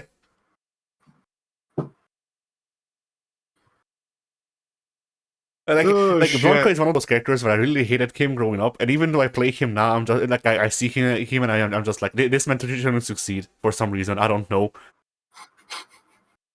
This man should not succeed. Yeah.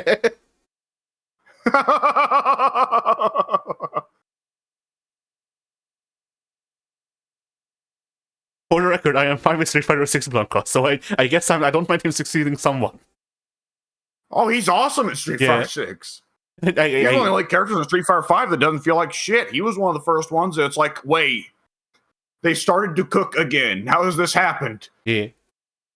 Like, I guess really my problem with Blanca is usually like, you know, when he's above everyone else, it feels like it kind of feels like there's a power discrepancy. He should be shit. He should be worse. Blanca will forever be weird because he, like, on some level, Blanca's good for Street Fighter because he broke early on the idea that Street Fighter's about Kung Fu men. Yeah. So you don't get, like, with Tekken, I hate Gigas. And I'm not very fond of guys like Claudio or CIA Man. Because in my heart of hearts, Tekken is Kung Fu Man game. And also Jack is there for some reason. Because, like, I was about to say, even with Roger and Alex, like, they may be wild animals, but they're still martial artists. And then there's Gon. Like, no, there isn't. No, there isn't. On so many levels, there isn't. Like, it's what part of what's great about Kuma is that even though he's a bear, he's a karate bear. Yeah. Like, if Kuma just had a stereotypical bear-based moveset where he just mauls you, he'd be way less cool. Yeah, and like, I never go for the Kuma throw where he bites the opponent, because it's way cooler for Kuma to be doing Heihachi karate shit. Yeah, I was about to say, like, a lot of Kuma's moveset, which of course I also used to play Kuma a bit. Like, we will reach a point where you will say any fucking character, and I will go, oh yeah, I used to main them for a while. Yeah. But I know that's kind of the thing when you're not really like, I'm not really a person to stick with one character and just do whatever. I'm a journeyman, I guess. Like, jack of all characters and master of none, which I'm fine with, because, you know, it's fundamentals training, I guess. Question mark. Yeah. But yeah, like, I remember with Kuma, the moves that I thought were the best for Kuma were the ones where it's just Heihachi's moves, but slightly worse. Which, I mean, I also play Heihachi, so it makes sense that I would gravitate towards Heihachi's moves, but... See, I love Kuma, but I've never really played Kuma because I am such a Heihachi guy that playing off-brand Heihachi just feels so wrong to me. See, to me, there's a trade-off, because Heihachi is really good at the stuff that he does, but if I want to be real stinky with it, then Kuma has some of the same tools, and he also has the sit stance. And the sit stance... Oh god, yes he does. The sit stance, low profiles. Yes it does, and it hits low in a game where Tekken, like, famously, 2D fighters, you default to blocking low. You block high when you see an overhead coming. 3D fighters, you default to blocking high, and you block low when you see a low coming. So the characters like Ganryu and Kuma that are really good about spamming lots of low moves are a fucking nightmare when you're really shit at 3D fighters like I am. because I just default to blocking high because it's like, oh yeah, 50% of any given character's moveset is overheads in this game, so I'm just gonna block high. Oh right, lows exist. Yeah. And like, and it's so silly of me because one of my favorite king moves is the fucking the fucking pintuple low kick. Yeah. Where he just nails you with his shin 5 times in a row. You can transition it into launcher, by the way. Yes, you can. I just never did because, like Tekken, I never got in enough to care about like juggles and bounds and what have you. Dead or Alive, I did, but Dead or Alive has Tina, and like I love King. Don't get me wrong. As 3D fighter characters go, Tina is like my pro wrestle character of choice. Okay, but what if Tina had a Jaguar mask on? Oh my god, I wouldn't have played BlazBlue with you the other day, or Marvel, or Street Fighter 6. I'd be like, hey, you want to play more Dead or Alive? Yeah. I'm just imagining like Tina has the same mask as King. She also does the growling noises, but otherwise it's just Tina. Wait, okay, does she do real tiger growling noises? Yes. Or do they just have the DOA 5 Tina voice actor who's got such a high-pitched voice going, grrr? No, I imagine she does the real growling noises. Well, now we're just a step closer to the fucking pig from Dead by Daylight. Never mind the fact that the pig from Dead by Daylight is wearing a pig's head, she also makes tiger roaring noises. Why not? Oh, shit.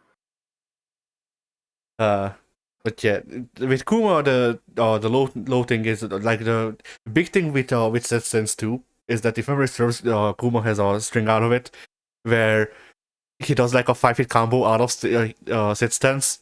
So if you can catch someone sleeping with that, then they take like 20% damage. Yes, and the first 2 hits hit low. I am very well aware of it because that is the move that I would get annihilated by Kuma AIs with in Tekken Tag 2. Yeah, and then if you finish the string, I can never figure out what the fuck that string is. Like what it's supposed to be. I think the string is supposed to be that Kuma like sweeps your legs, like kicks you a couple of times and then farts on you. Yeah, the one where you just kind of get hit for some reason. Yeah. I choose to believe that's God poking you to shame you for getting beaten by this bear. Yeah. The hand of God comes down and is just like shame on this one. But where were we? Oh boy. Well, we had wrapped up the Street Fighter 6 Season 3 What Do You Want talk. So I suppose I feel like I don't think we finished talking about like yeah. Oh no, go ahead. I don't think we finished talking about like what Sea Viper could reasonably get in her kit. Because I just said, more Captain Commando, and like, yeah, I would like more Captain Commando, yes, but yeah, you got really into the Captain Commando stuff, and I don't know Captain Commando, so I was just like, yeah.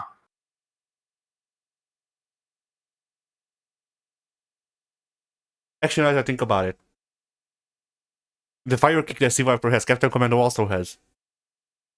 He also has the flame hand, if memory serves. Does he now? Yes. If memory serves, he has two versions of that as well. One of them is flame, one of them is fucking lightning. But I would need to play Captain Commando and actually remember his moveset to be sure. Because like that's the thing. Like when we played Marvel with Pink a while back, like for one that was a while back ago, yes. But also like when we played Marvel with Pink, I went out of my way to try and handicap myself because I knew that in Marvel 1, I am mediocre with Strider and Captain Commando. Because those were my guys. Yeah. And so like I don't think I even really no, it did. No, actually, never mind. The team I think I beat Pink with really bad for some reason was Venom and Strider, which like, yeah, same difference really. Yeah, Venom's a movement monster. Yeah.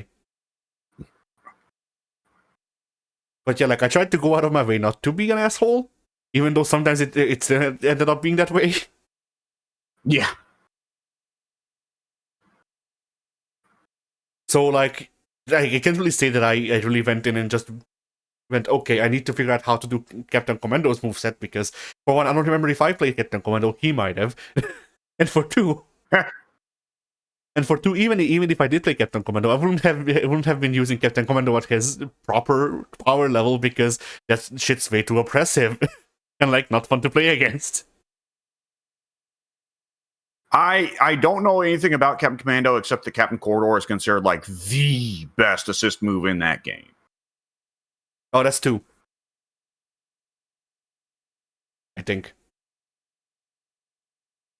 Oh yeah. Okay, never mind. My bad. Because yeah, into Captain Commando is just overall fucking verse, except Captain Corridor. Captain Corridor is really good. Okay. And then in Marvel 1, Captain Commando is, I think, high tier?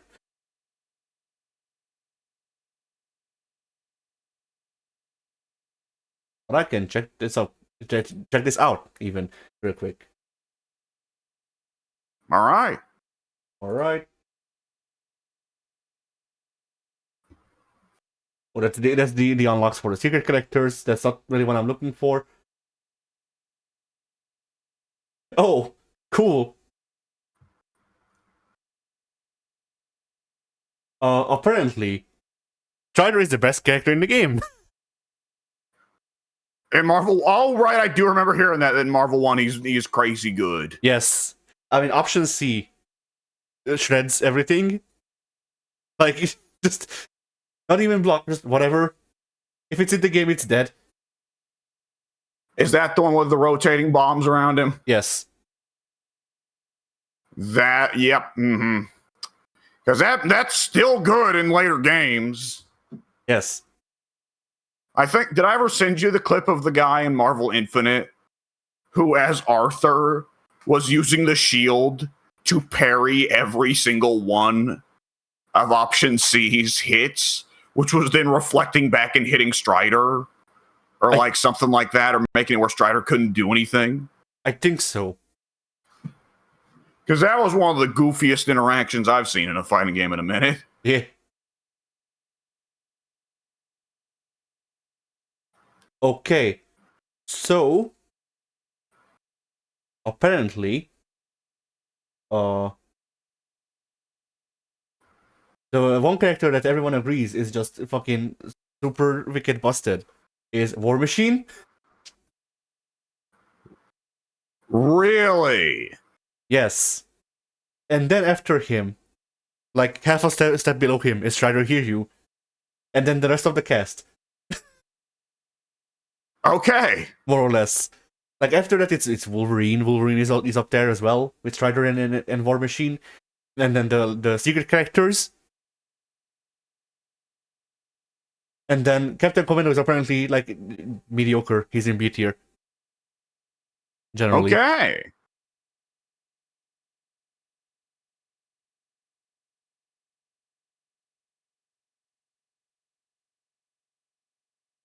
And regular Venom. Oh, where is he? Yeah, he's B tier. Okay, fair enough.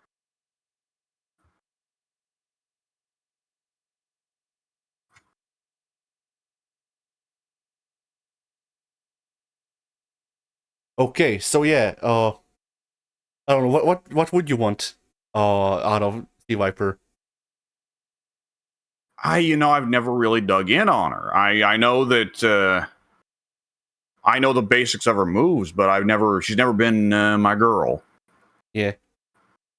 Which of course the Pink Rear would be saying, how could you? I don't know. I don't think they can do this, but it would be really funny if she also just gets a new move and is just summoning Baby Commando. Have you seen Baby Commando? It's her actual child. Because remember, Sea Viper's a mom. Yeah, I remember. I remember when that was a big thing that people would talk about. Oh, we got Street Fighter as a single mother. That's crazy. Oh, it's Baby Head, and Baby Commando is the whatchamacallit, the code name, I suppose, of this character. Okay. I am not super up on the Captain Commando I'm sending an lore. image. Oh, yeah. Oh, I know what the baby looks like. I just didn't know his name. Yeah. I've played Captain Commando, the original beat 'em up. So have I. Yeah. But yeah, like she just summons this guy and then he shoots a rocket. I think. He kept the Commando's moveset, so just whatever, fuck it, give it to Sea Viper 2. Yeah.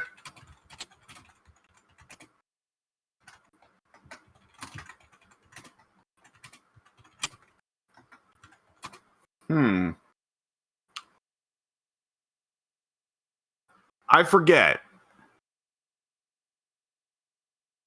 Yeah. Okay, I forget real bad. Now I've forgotten what I was going to say.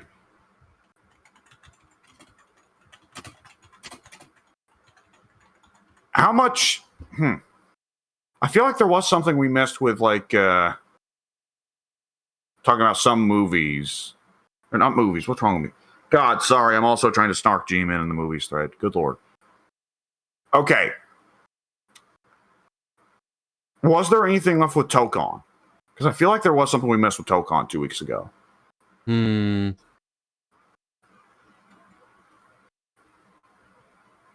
Not that I can see scrolling through the timeline.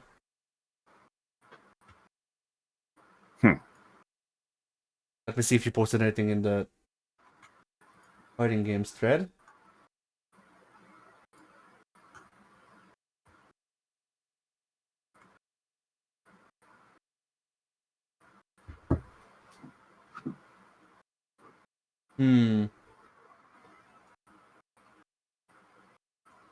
Oh. Not that I can find. All right. We can talk about all of the superheroes we want in, like Leon Kennedy, and that is true. And Red Armor. Okay, I got a pick. Yeah. This one's a little bit of a long shot. I want Negan. Ah. See, I want Clive Final Fantasy. No, actually, no, not Clive Final Fantasy. No, I want Jack Kill Chaos. Oh! Then again, I feel like Jack Kill Chaos should be a guest character in Invincible Versus. He would fit the tone of Invincible to a certain degree, wouldn't he? Yes, that's why I said that he should be in that one. Like, I don't know. There's something about those, like, especially since Jack can get the monk class, and he can just beat the monsters up with his fists and gauntlets. Yeah.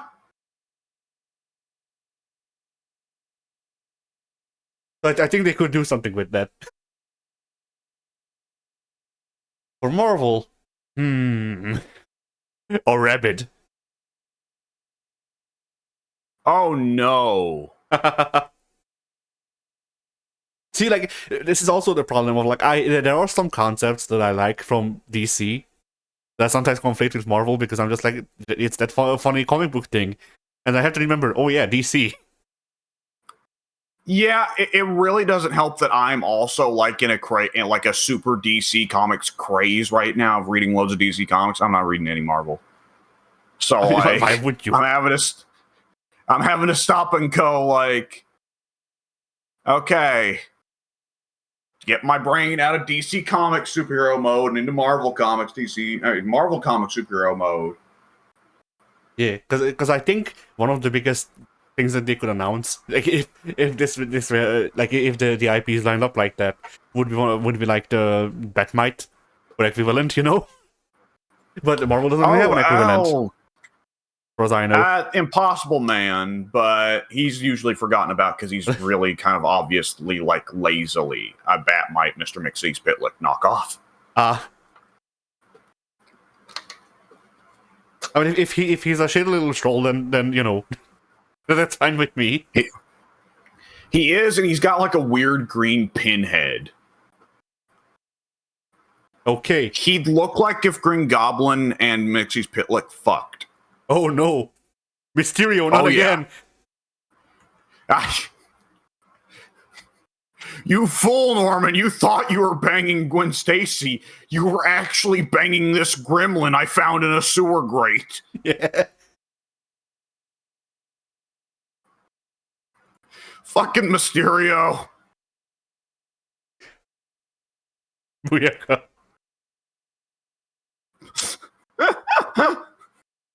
Was that the sound Mysterio said made while watching? Yeah.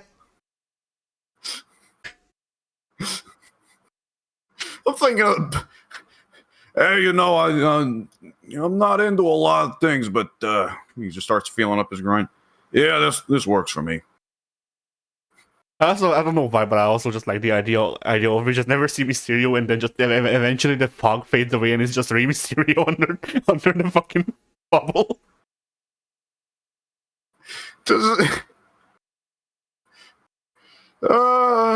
I fooled you all into thinking I had working knees again. Through an elaborate display of special effects. Yeah. I haven't done a tiger fin kick in the past 20 years. Oh, shit. It's all been VHS copies of fucking of Tiger Mask.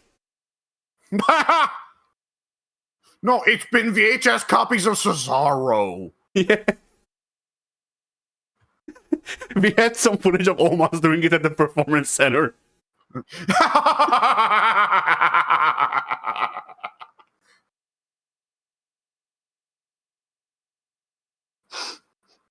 Does Omos also follow it up with a West Coast pop? Yes.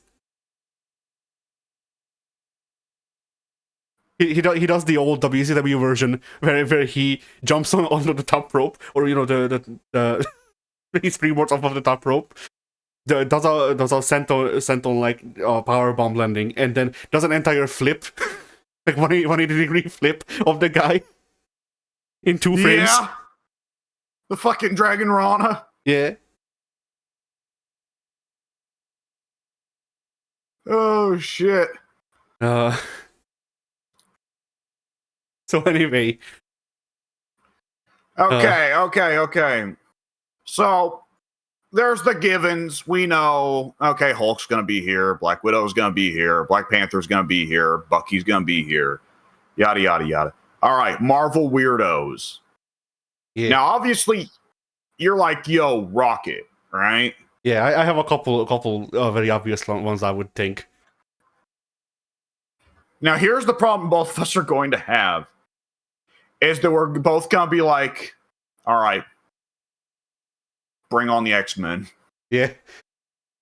I mean, there's really only 2 X-Men that I would want. Really, if you want to go strictly by popularity, then I'm fine with 1, you know? Yeah. Because, like, you know, it's one of those things where, like, I would like Nightcrawler to be in a fighting game. I think he might be interesting, depending on how they adapt him. On the other hand... Okay. Yeah? No, go ahead. On the other hand, Nightcrawler, like, for as much of a fandom that he has online, like, Nightcrawler doesn't seem to be one of the big, like, names moving stuff at X-Men Incorporated. So, like, if I have to choose... Yeah? I don't think Marvel actually understands what people like about X-Men. Perhaps not. Krakoa. Not in the last 25 years, at least. But yeah, like if I have to choose, then I will go with Gambit, assuming he plays like Marvel, you know. Okay. Nightcrawler, I want him to have a grab that he had in Next Dimension. Yeah. So in Next Dimension, he had a grab where he would grab onto the opponent, he would hug onto him, and he would go apeshit teleporting everywhere. And it would just be all over the screen. Bamp, bamp, bamp, bamp, bamp, bamp, bamp, bamp, right? Yeah. And they return to the spot they originally started, and Nightcrawler lets go, and his opponent is now dizzy and going, whoa, whoa. And then make it a command grab that does no damage, but Nightcrawler gets a free hit. Yeah. It will be extra good if he does it to someone like Juggernaut, who's way bigger than him. Yeah. Like it's almost one of those things where I'm half tempted to say that you could somewhat feasibly justify just giving Nightcrawler chips and Zenith's moveset and just retooling parts of it.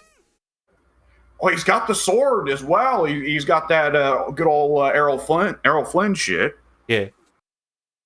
Okay, I wanted to have a move from Marvel Heroes. One of my favorite moves to do in Marvel Heroes. A move that Nightcrawler had in Marvel Heroes was to teleport to presumably off-screen quite some distance away. And he just grabs Colossus, teleports way above the fight line, and just drops Colossus. And Colossus just falls on his opponent.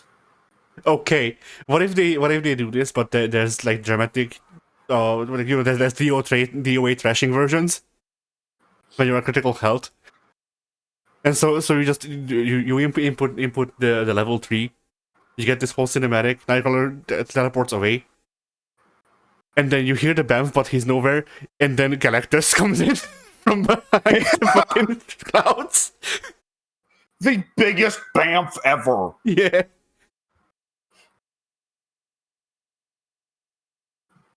They won't have instant kills, but if they did, instant kill. Nightcrawler just teleports you immediately into a prison cell. I thought you were going to say he teleports you to the sun.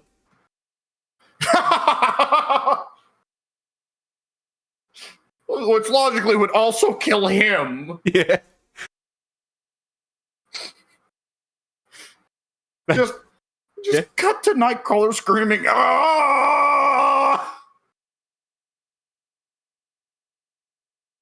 I mean, I like the idea of it like, insta kills it, and then like Silver Surfer's insta kill is like on the install, where it turns into the One Punch Man game. You have to kill Silver Surfer before Galactus arrives. Oh god.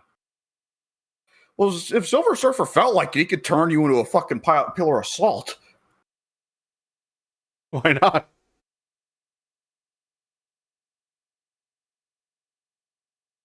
Captain America's instant kill. He just gets a gun and shoots you in the head. Yeah. Captain America's instant kill is he looks into the camera and goes, "I'm a Nazi now," and then turns green. His opponent kills himself to avoid being part of a shit comic. Yeah. Deadpool is in shambles. So is Frank Castle. And Thor. Yeah. They hit 3 of Marvel's fucking biggest hitters in one comic. It was crazy. Oh, God. Anyways, speaking of, they haven't shown Thor or Punisher or Deadpool yet. Punisher's up in the air. He's never been in a fighting game before, believe it or not. But Thor and Deadpool, they're going to be there. Yeah. You're not going to do the Marvel game that you want to do numbers in Japan without Deadpool. Yeah. Like, if you're going to do a Marvel game for Japan, you need Spider-Man, you need Deadpool. Because those are the two that Japan's like, yeah, we can work with this. Yeah. The X-Men help because they've also got exposure through Marvel, but through Marvel vs. Capcom. But Spider-Man and Deadpool come first. I will have to note about Toukon that I really appreciate that that it's not just any Spider-Man, it's the original emissary from Hell. Yeah, I'm wondering how many references there are going to be there. We didn't see a lot of Spider-Man's moveset in the Toukon. I mean, I really want his, like, if we're doing DOA thrashing moves, I want his DOA thrashing to be pulling out an SMG.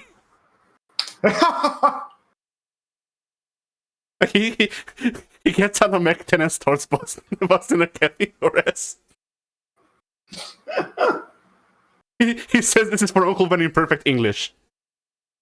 Yeah. He even has a Queen's accent. Spider-Man's level 3. Presumably characters are probably going to have 2 or 3 supers, because that's Fighter Z style. Yeah. Spider-Man's level 3 is he calls in the mech. I don't know, because the mech, if memory serves, the mech wasn't part of the Emissary from Hell stuff. Those are 2 separate things. Two separate Japanese Spider-Men. Okay, because my understanding was that Spider-Man also kind of innovated the Power Ranger thing of them having giant mechas. I don't remember. I think he might have.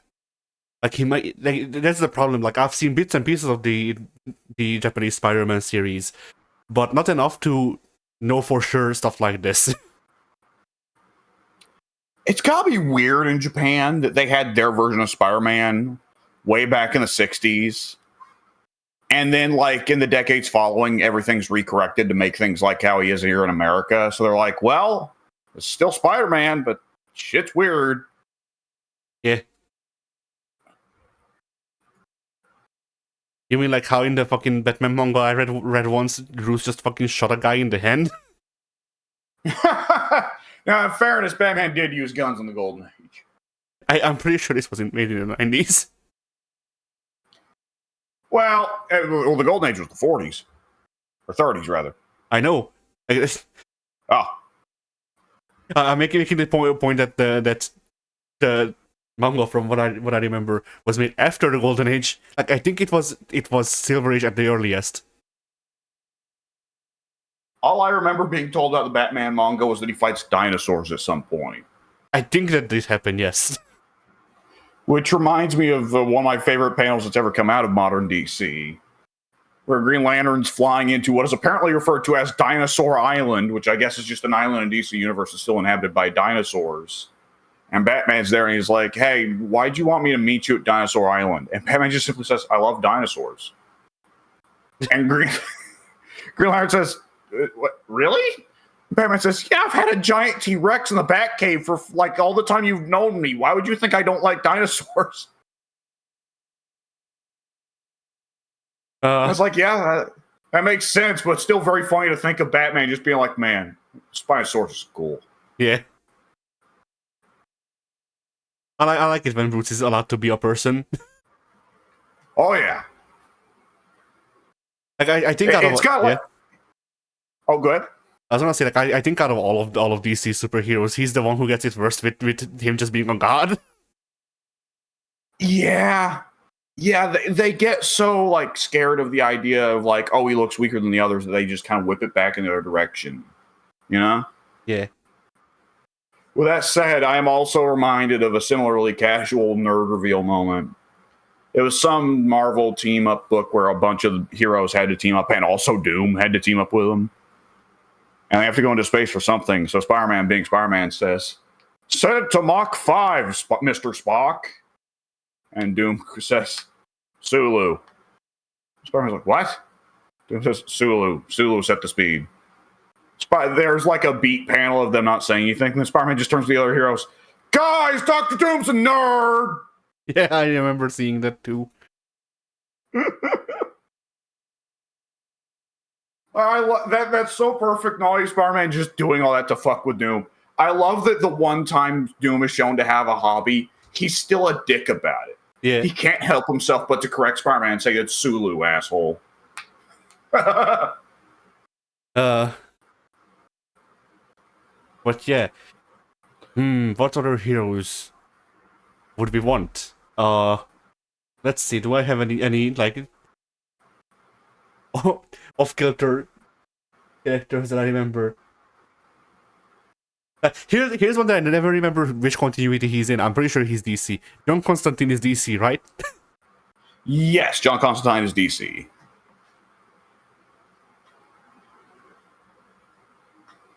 Because he's just so fucking like... He's not a superhero, so it's like, okay, where does he go? Well, Constantine's great in a sense. Oh, because I he'll love him. beat superheroes and supervillains. But it's not through beating him up, because like he's like not even good enough to beat up thugs most of the time.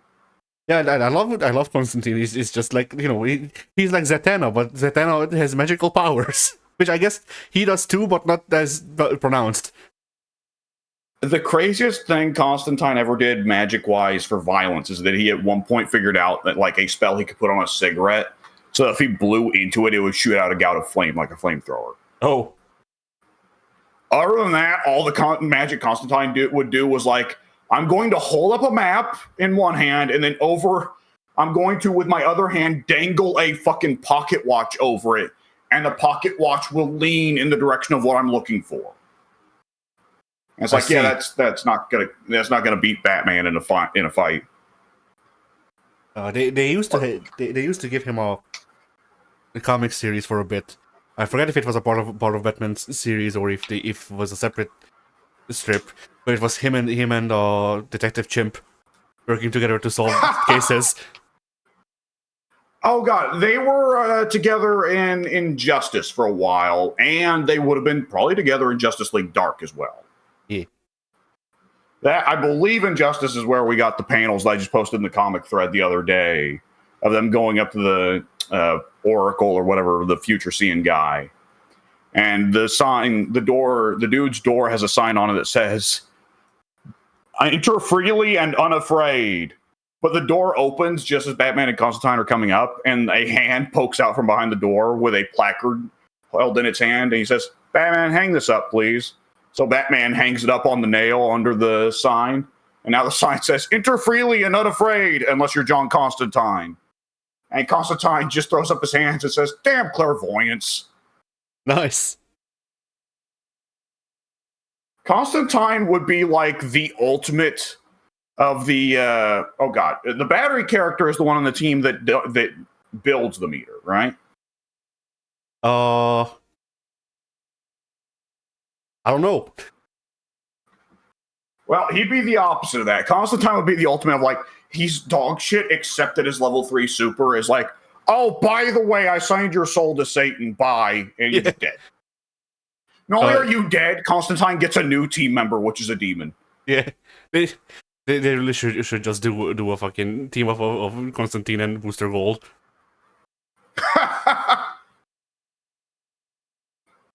Good lord, yeah. If DC ever needs a new universe reset, we have the guys.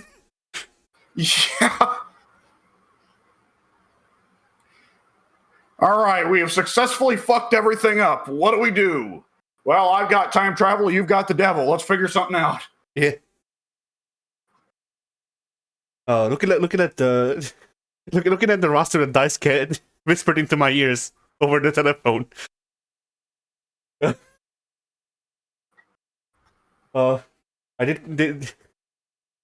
do have Cable on this image, which I thought it would be funny just to have the 4 pillars in Toukon, the 4 gods of Marvel 2. They're very aware of the Marvel vs. Capcom legacy, so there's a non-zero chance that happens. Yeah.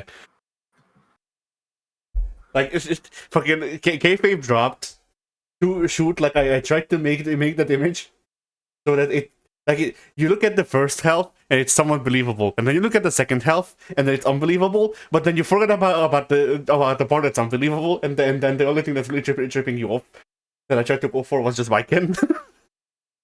Yeah. I did not notice Biken until you just now pointed her out. Nice. That was the desired result. Yeah. Ugh. Fucking Rathalos who would take up half the screen. Yeah. Like I tried to go with IPs and characters that I know that these companies would want to push, but then also ones that are just fucking stupid enough that you go, wait a second. Like, you know what? Zangief being segregated from the other Street Fighters stands out. Oh, I made the big boys have rivalries. So if you check the Zangief... Oh, you did the matchup thing, okay. No, not completely, no, but I did do some of it. So Zangief and fucking Magneto? No. Hagar. Zangief and Hagar are set up the way they are to show them feuding, and then so are Hulk and the Thing. Okay. Oh shit, that's oh god. I think the wildest. I think the biggest tell, and of the Capcom characters at least, like Biken notwithstanding, my favorite Capcom character, Biken. Yeah. But I think the biggest tell here is one that like most people wouldn't get because most people didn't play the game that this guy was in. You know the Mega Man rep for Marvel Toukon? No? Axel from Mega Man X7 and 8?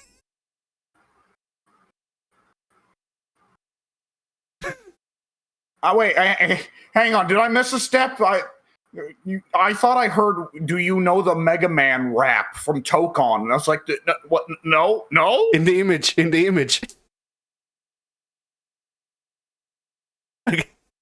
Oh, okay. You meant, okay, the work, okay. Yes.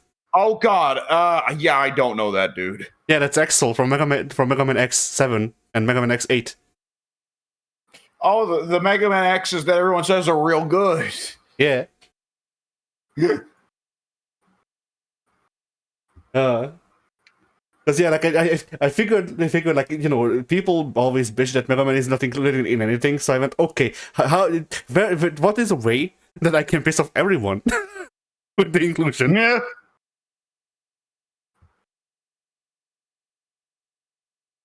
Mega Man himself is classic. At the end of the day, X looks better standing next to the Marvel guys.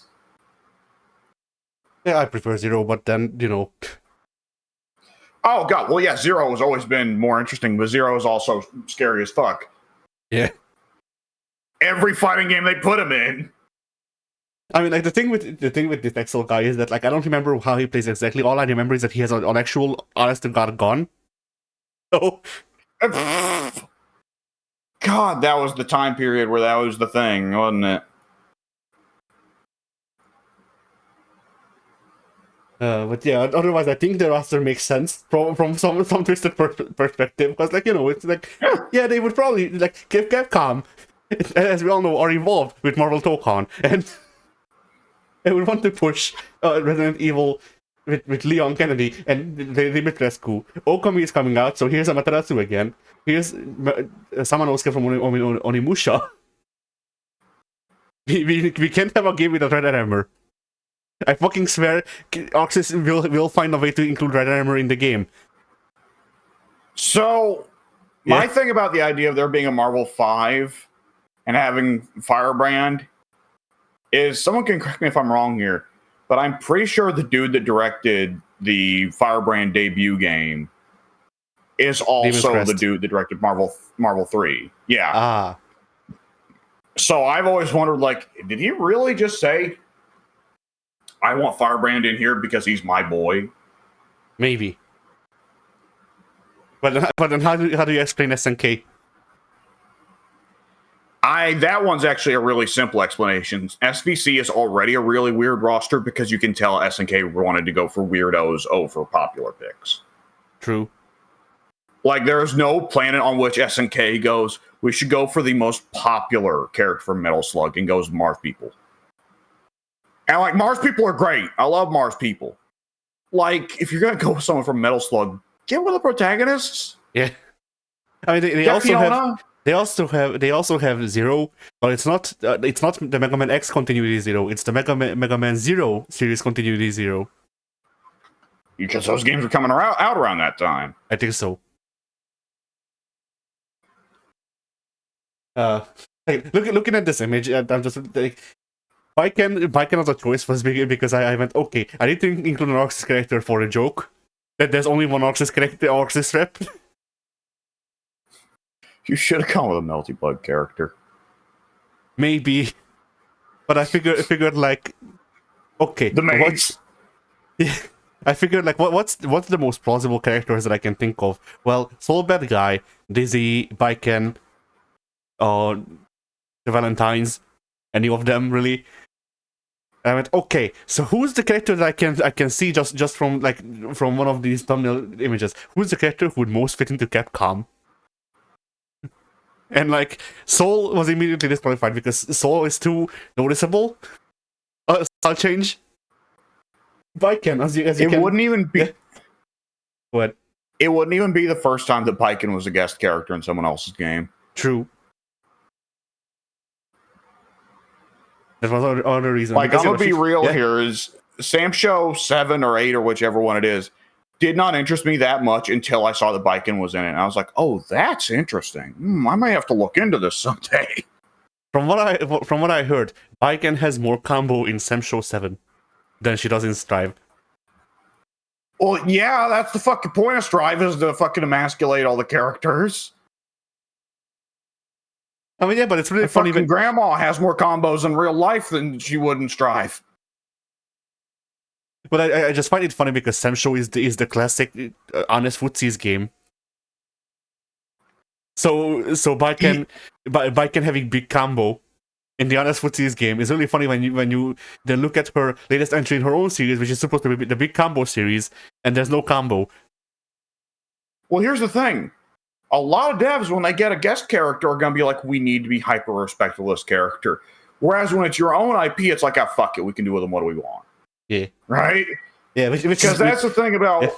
Oh, go ahead. I was going to say, which is why the Capcom versions of SNK characters are always better. And it's why Tekken 7 Akuma was better than Street Fighter 5 Akuma. Yeah. It's still really funny that Street Fighter 6 Akuma has parts of Tekken 7 Akuma in him. Which, like... Yeah? I guess it's somewhat canon. It's at least as canon as Akuma going down to hell fighting the Darkstalkers, I suppose.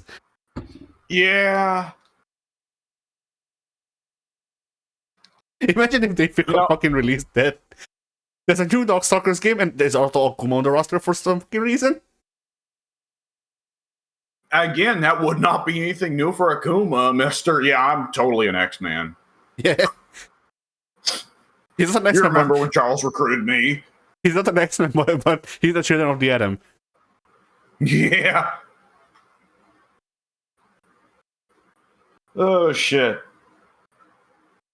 Man, I don't think, I'm not ordinarily the kind of guy to see somebody pitch a fan idea or a fan concept and get sad that it won't be real.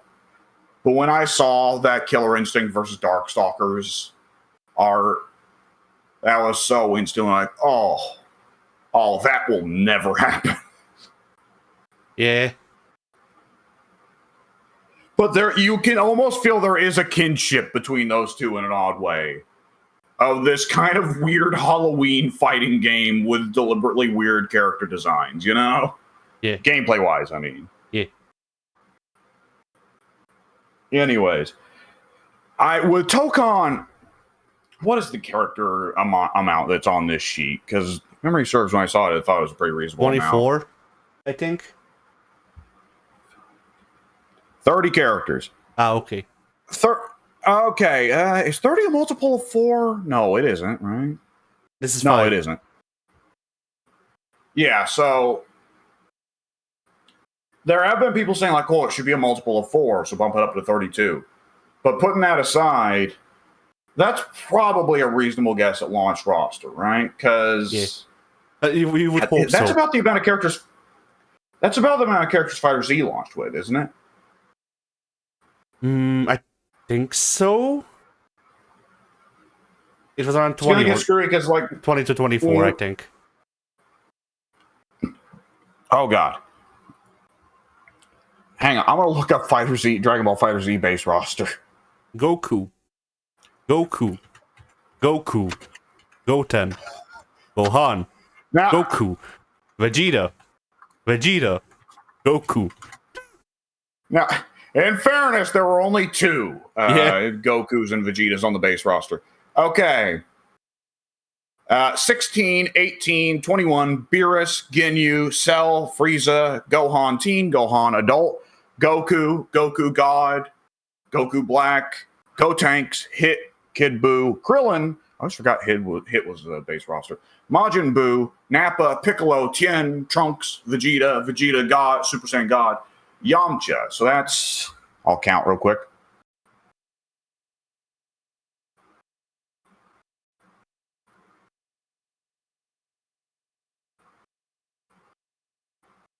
"24 characters on the base roster."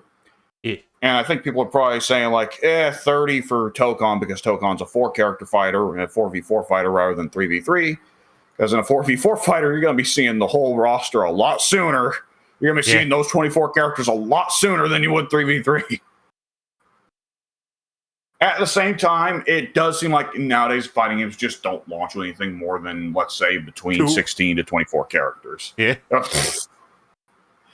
Out of the 8 characters they showed in the reveal trailer for Toukon, 6 were DLC. Yeah.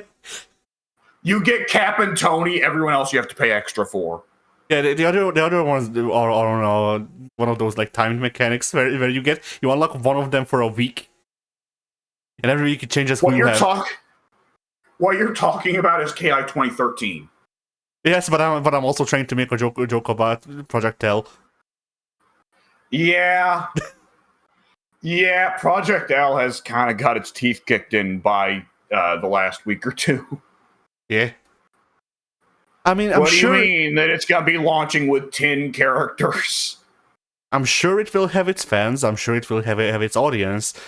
Like genuinely, I don't care about its existence as long as it has no repercussions for the things that I like. So like, Yeah, that's I.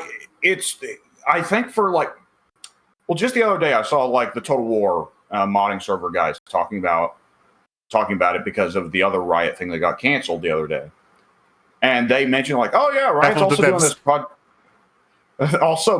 doing this fighting game, but like they've been doing it for 10 or 15 years and they've kept, restarting development. So that's probably going to turn out poorly. I was just thinking like, okay, so this is what the non-fighting game community thinks of Project L. yeah. Like, I'm sure there's going to be some League lore super fans that'll get in as soon as they show. Wait a second. Okay, Project L does have Jinx. I know I've seen her. Does Project L have Caitlyn and V? I don't know. I don't think it does. Because I think I've just been seeing over and over again, like, they've got Jinx, they got, like, Master Yi, they got Echo, they got Darius? Big Axe Executioner fellow. If that game launches without Caitlyn and V, that is so much going to be one of those questions of, like, what are you doing? You're just throwing money away. Lemon Guard. Oh no, it was Banana Guard, wasn't it? Yes, it was Banana Guard. Lemon Grab, people would have understood. Lemon Grab's a character that's popular. Banana Guard was the one that was like, what the fuck? Yeah. Multiverse, like Multiverse is a game that you should follow. It's definitely alive. And still the best fighting game of 2022. Yeah. Well, mistakes were made. Yeah. All right. And like, it's one of those things where I feel like to some people, me making the joke that it's still the best fighting game of 2022 would seem like I'm like bitter about it winning. And like, it didn't really have a lot of things to go up against. Like sure, KOF 4 Uni should have taken it, realistically speaking. But at the same time, I just think I think it's very funny that this title went to a game that no longer exists, more so than the fact that it got the title to begin with. And it's from the Jeff Keighley organization. Yeah. We put 3 games up in hidden boxes in front of Hideo Kojima. He didn't know about it. We put 3 game boxes in front of Kojima, and whichever one he walked towards along his way was the one that was going to win. I'm imagining that they did this like he was blindfolded and they just treated him like when you're trying to make your dog decide something, but someone else is also trying to convince the dog to go do something else. So you're just both yelling at the dog to come to you, and the dog is trying to choose. Yeah. Like I'm imagining he did that with Kojima. Yep. Oh shit. All right. Before we wrap things up, I got to unload. Let's see. We got to unload some real weirdos to Marvel roster. Okay. All right, 8 Ball. You remember 8 Ball? Nope. Aaron's boy. He's a guy in a black bodysuit with an 8 Ball for a head. And he fights with a pool cue. He's like if Venom from Guilty Gear was really bad and dumb. All right. Kurt Connors.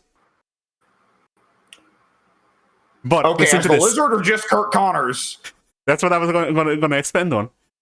The Lizard is an install. So it's just regular Kurt Connors, and then you can spend meter to become the Lizard. Wait, so what if it's that if you're once Kurt Connors drops to 40% health, he loses his arm? Yeah. And it's like, no, my arm, and the lizard juice, I gotta do it. Yeah, Then he eats his wife and son. And then I also figured if you go into the lizard install, then you also gain like big health regen, and that then gets tuned down once you, I don't know, like reach 80% health once. Okay, I got one. Mole Man. Oh. Set play character. He himself, huge bitch. Make Mole Man the Nappa of this cast. He sucks, but he can tap the ground, and there just starts something starts to just come out of the ground slowly, and then it's one of the big stupid Mole Man monsters, right? Yeah. Oh fuck! I just had an idea. All right. Aunt May with a flip phone and a gun. Which, by the way, is a thing that happened in the comics. I think it was leading up to Last Stand, but I forget when it was. But there was this like short story in as like an interlude in one of the comics, the Spider-Man comics I read, where it was Aunt May is trying to buy a phone in the mid 2000s, and they tried to mock her. And then she I don't remember what the fuck happens, but she just starts yelling at the robber and then just holds the gun onto him. And then the robber leaves. Something like that. And then Peter shows up as Spider-Man. I remember she once beat the chameleon by herself. So yeah, I would like anime Aunt May. But like, I want old decrepit Aunt May. I don't want like young anime girl Aunt May. Yeah, not Ultimate Aunt May either, who's older but still, very clearly still very good looking and very limber. Yeah, no, able to move around properly. Yeah, no, I want a woman that looks at least 80, maybe more. Yeah. And I want her to do anime combos with a gun. Fucking imagine. Holy shit. Imagine if they give Aunt May the non's moveset from Akatsuki Blitzcom.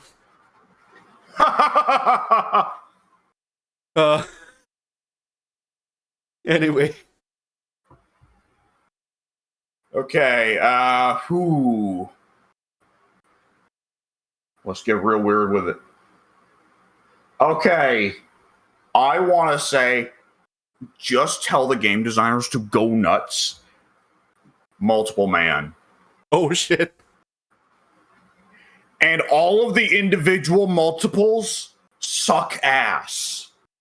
But his game plan is just keep making copies of himself. It's the 1 billion Lions character from Fly Wolves. Yeah. Level 3, he eats a clone of himself, becomes the Wendigo. Sure.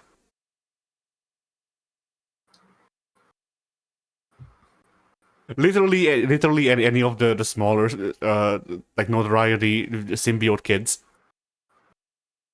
Ooh. Like, no Venom, no Carnage, no Anti-Venom.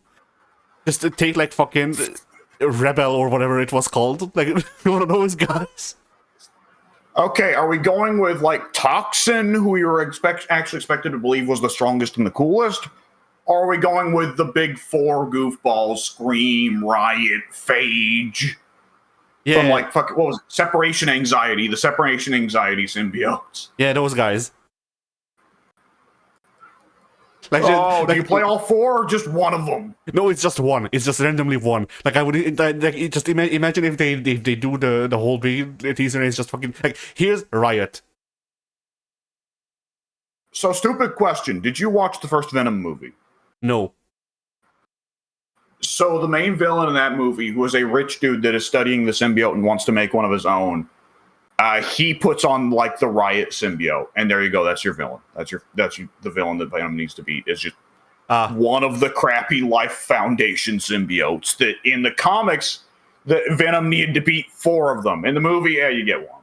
Fuck you. Uh, Okay. yeah. Okay. This is not a The character. funniest This is one. The funniest one to me, I think, would be Shocker. Ooh, Shocker could be legit though. Yeah.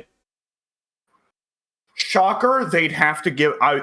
Shocker would need a super jump, right? Yes. Because do that bit he does in Sony Spider-Man, where he's able to jump across the city by just using his shock gauntlets on the ground to launch himself. Yeah.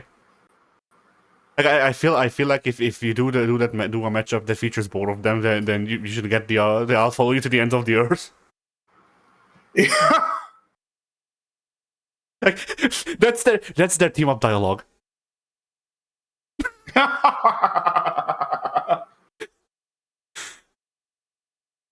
Okay, they should bring back Hulk's thing from Marvel Infinite, where he has a goofy name for every teammate. Yeah. If he calls in Shocker, he shouts, "Pineapple Man!" Yeah.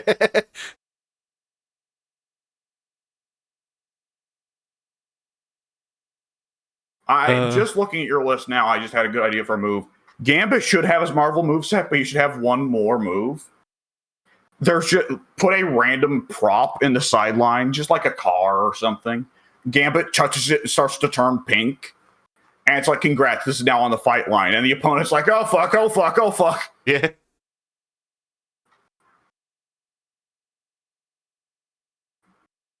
Like I would love to have a modern fighting game with Gambit in it, with the Marvel moveset, preferably. If Toukon goes on long enough and continues to have the explicit philosophy of "we know about Marvel vs. Capcom, we respect it," there is a distinct chance they do. It depends on how big character movesets are on some level, I suspect. Yeah.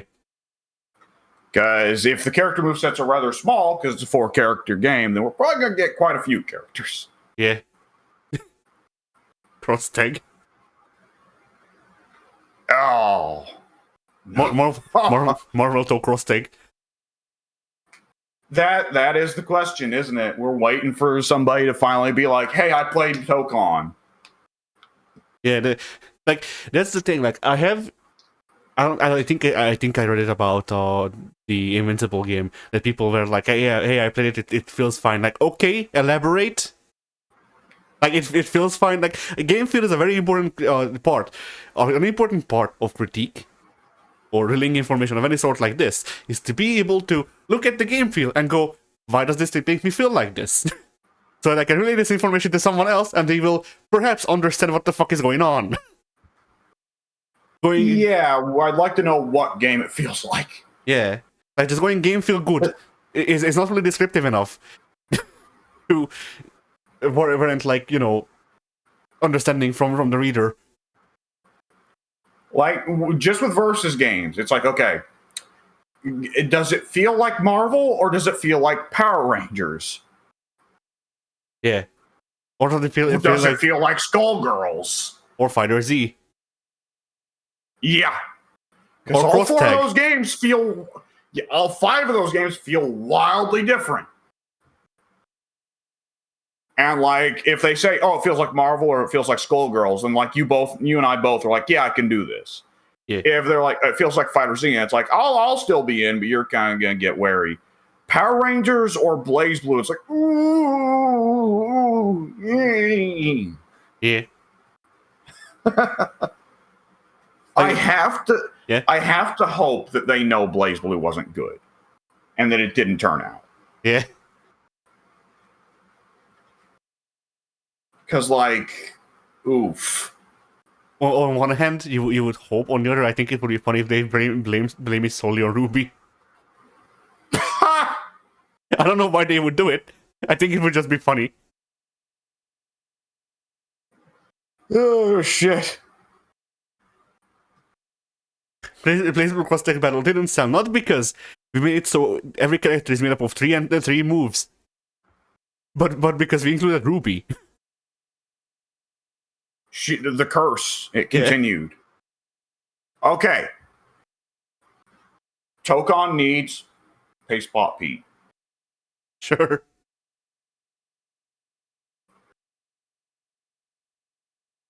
See, I'm just like, for one, you can tell that most of my Marvel knowledge is just like Deadpool or Spider-Man. So yeah. I'm Which trying to think of like, okay, who are the weirdos that are cool? yeah, But DC has the bigger roster of weirdos who are cool. yeah. And I was thinking of people, and it's like, okay, so what can we do? And like, I had the idea, which I mean, like, I think, Aunt May with a gun and a flip phone, wins out of all of the stinky meme ideas. But also, I had the idea of the racist guy from Feast.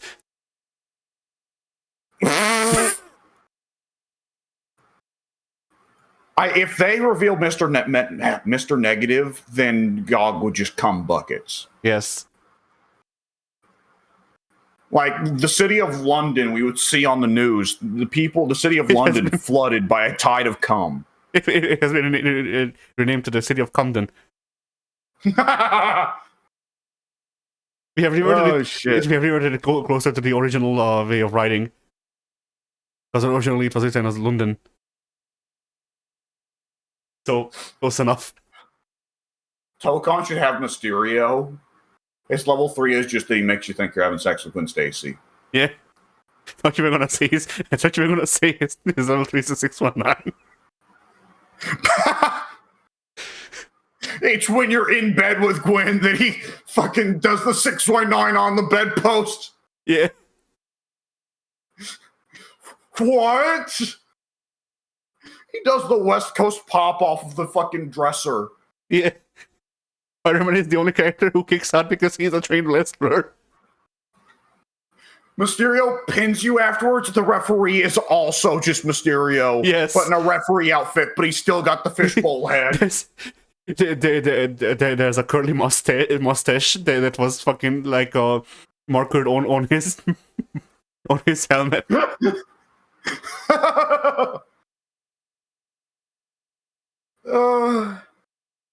I forget. Did I ever show you the comic where the Sinister Six needed to disguise themselves in public on short notice, and Mysterio was like, "Don't worry, guys, I got this." And so the Sinister Six are just walking along through their day, you're like, "Yeah, all right, I'm thinking we should look into doing this. Yeah, we got to do this about that. Yada yada yada." They're just going about their day normally. And then it finally cuts to what Mysterio has made them look like to everyone else.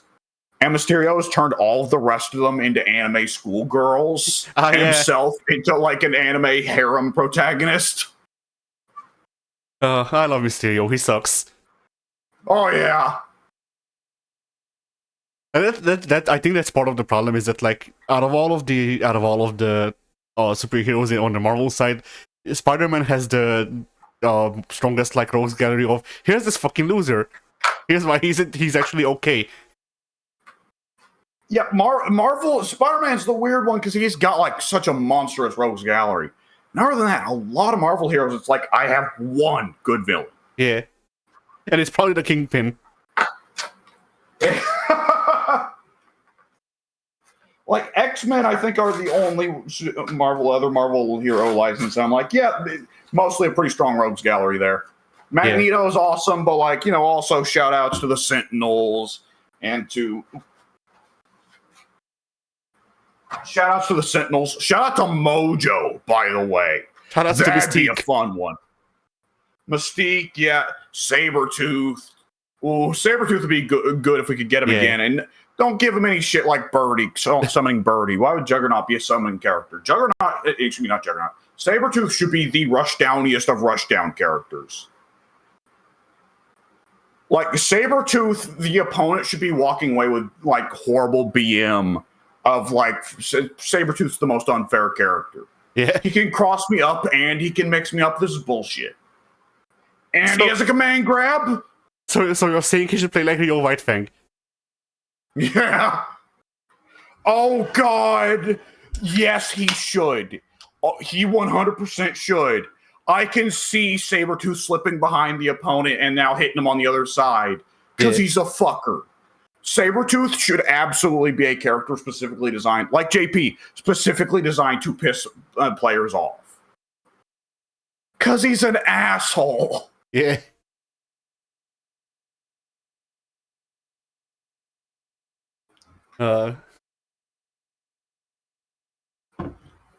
See, the problem is Like, I thought of like Apocalypse, for example. But the problem, Ooh. but the problem with him is that, like, for one, I don't know him from the comics. My first exposure to him was in like Marvel 1, and also Yeah. because of the way he was drawn, it's like I think you heard it when I said it just now. I cannot say his name. I have to put emphasis on the lips. Yep. And I always want to call him what he calls himself, Apocalypse.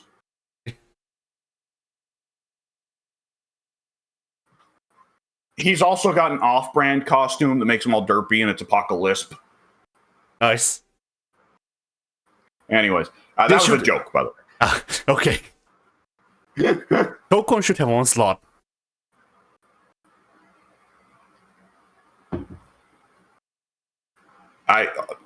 Yes. That's it. No additional commentary from me. I just think Onslaught would be cool. Oh, Onslaught! I thought you Yeah. said one slot. I was like, what? Wait. So is it like the wrestler cube? You have to rotate it to pick your character? Yes. It's the fucking it's the what you call it, the rush shower or whatever, the crush shower. Character select. They also have cars, even though you can't drive cars in this game. The pre-match screen shows a parking lot where your character's cars are. Yeah. Hulk's car should just be a tiny little bicycle. Yeah.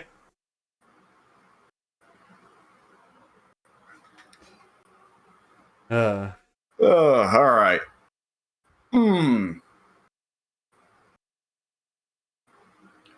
God, who would have like? All right, we've talked about weirdos and losers. Who would be one character that's like, okay, this character's power set? Try and put it in a fighting game. Just weird as possible. The fourth member of the Fantastic Four, Herbie. No, but which I did see that they're bringing him back for some reason. Yes, he's in Marvel Rivals on the Fantastic Four stage. He is the payload. I'm assuming he will be evil again. I don't know, but I know that if Ultron is there on the team that's actually pushing the payload, he will talk to Herbie and say, I resent the rest of these, but you, Herbie, you I respect. Nice.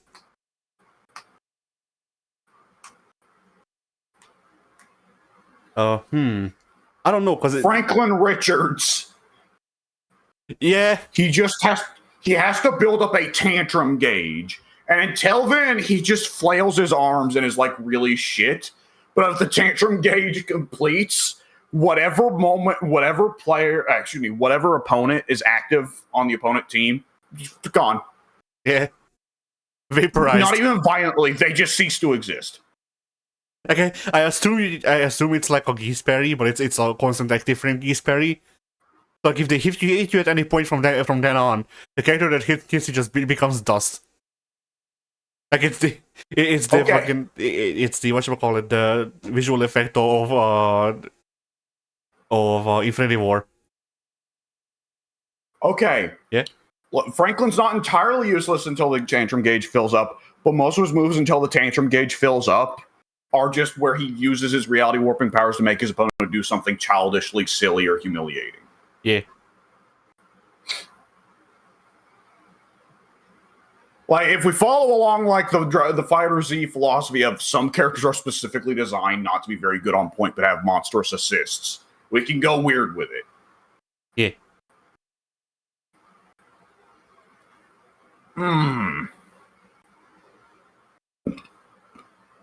Mysterio would be legit as like a weird fighting game character, right? Yeah. Oh shit. The Scorpion. Yeah? And like his moveset wouldn't be all that like interesting. How do you do the poison? Because he's supposed to use like halogenetic poison, doesn't he? I've had changes from story to story. There are some stories where his tail doesn't project poison at all. It shoots a laser. Oh yeah, I remember that. Yeah.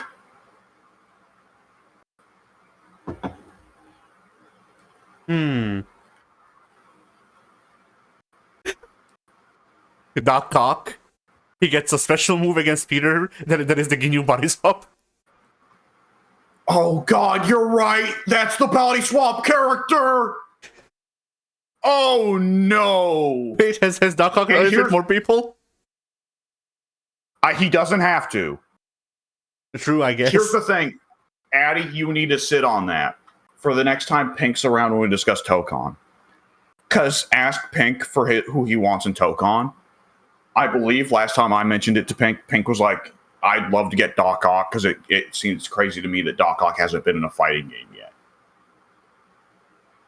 You need to sit on that and you need to be like, okay, you get Doc Ock, but the monkey's paw curls. He has the GNU body swap. Yeah. But I like the idea of, like, from then on, like, the nameplate for the character that you took possession of says superior character name.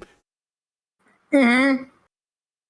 And it could get really stupid. Because, like, you're superior Spider-Man, like, okay, superior Iron Man, superior Captain Marvel, okay, superior Doctor Doom. Superior Hulk. Well, like, what if one of the superheroes who, like, it's not their code name, it's just their real name, right? Superior character members.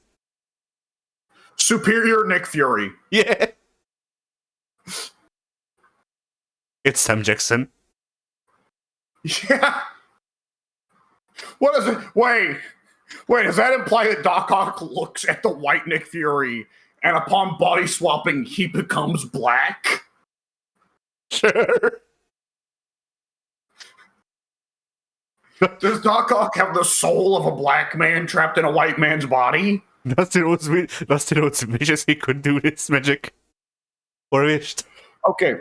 Yeah. I've got another great idea for Doc Ock as a character that won't happen because only one fighting game character has ever done this. Do you remember Anna Karis, the way Anna Karis jumped? Yes. Doc Ock does that. He doesn't jump. He just has the set of two tentacles on the ground raise him up a bit. Yeah. So he's a Toho character, you mean?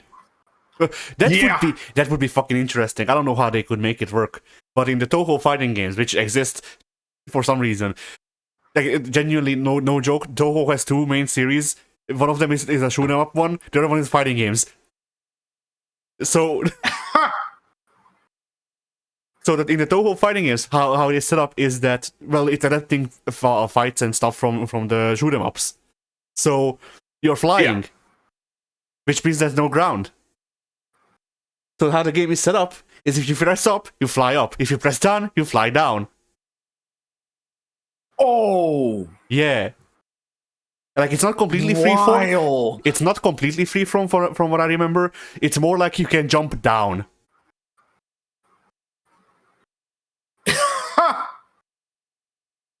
Like, I don't know how they could do this. Maybe with a character who can burrow underground. But that would be an interesting way to change the controls for a character. Oh, got Mole Man. Yeah. It all goes back to Mole Man. Mole Man's level 3 would be he just summons the big fucking monster from the cover of the first Fantastic Four issue. Yeah. You shouldn't say that about Reed. Okay.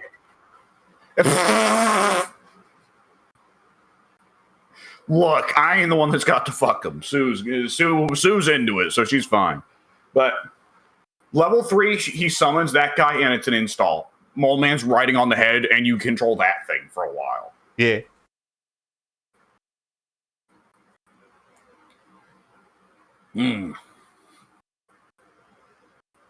All right, I got a character. Communist Ghost and his space apes.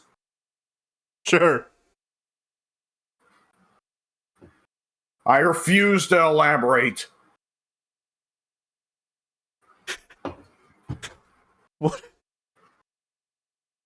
if they just do the biggest fucking, like, out of left field, and it's like, okay, so we talked with Marvel and we could use any character who appeared in a comic.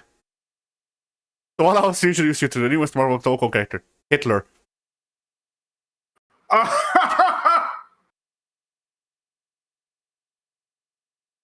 Because Captain America I thought you were going to say Eminem. I mean, he could be funny too. Or Obama. Yeah. That's the fucked up comic, like inside comic panel Obama that doesn't look like Obama. It looks like Lance Reddick. Yeah.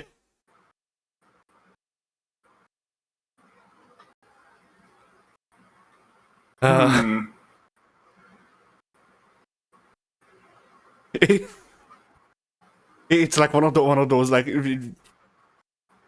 okay, like but yeah, the problem is that like I can only think of points where it was Marvel IPs that were referenced, but like you take one of those like reference illustrations of a character that this publishing house doesn't own. So like you just get a character that is Spider-Man's leg from that one JoJo comic, JoJo panel.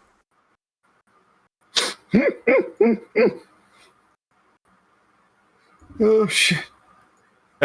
Marvel has for sure done something like this. I don't know what it would have been, but they had to have. It's been too long for them to not have done this. Yeah, God, I'm thinking of like now that old anime that has the nostalgia critic and angry video game nerd in the background for some reason. Yeah. All right. Well, I don't know about you, but I'm ready to wrap things up, and only partly because I need to hit the bathroom badly. Okay. Well then. So, what would you say the fighting games were? Yes, fighting games were.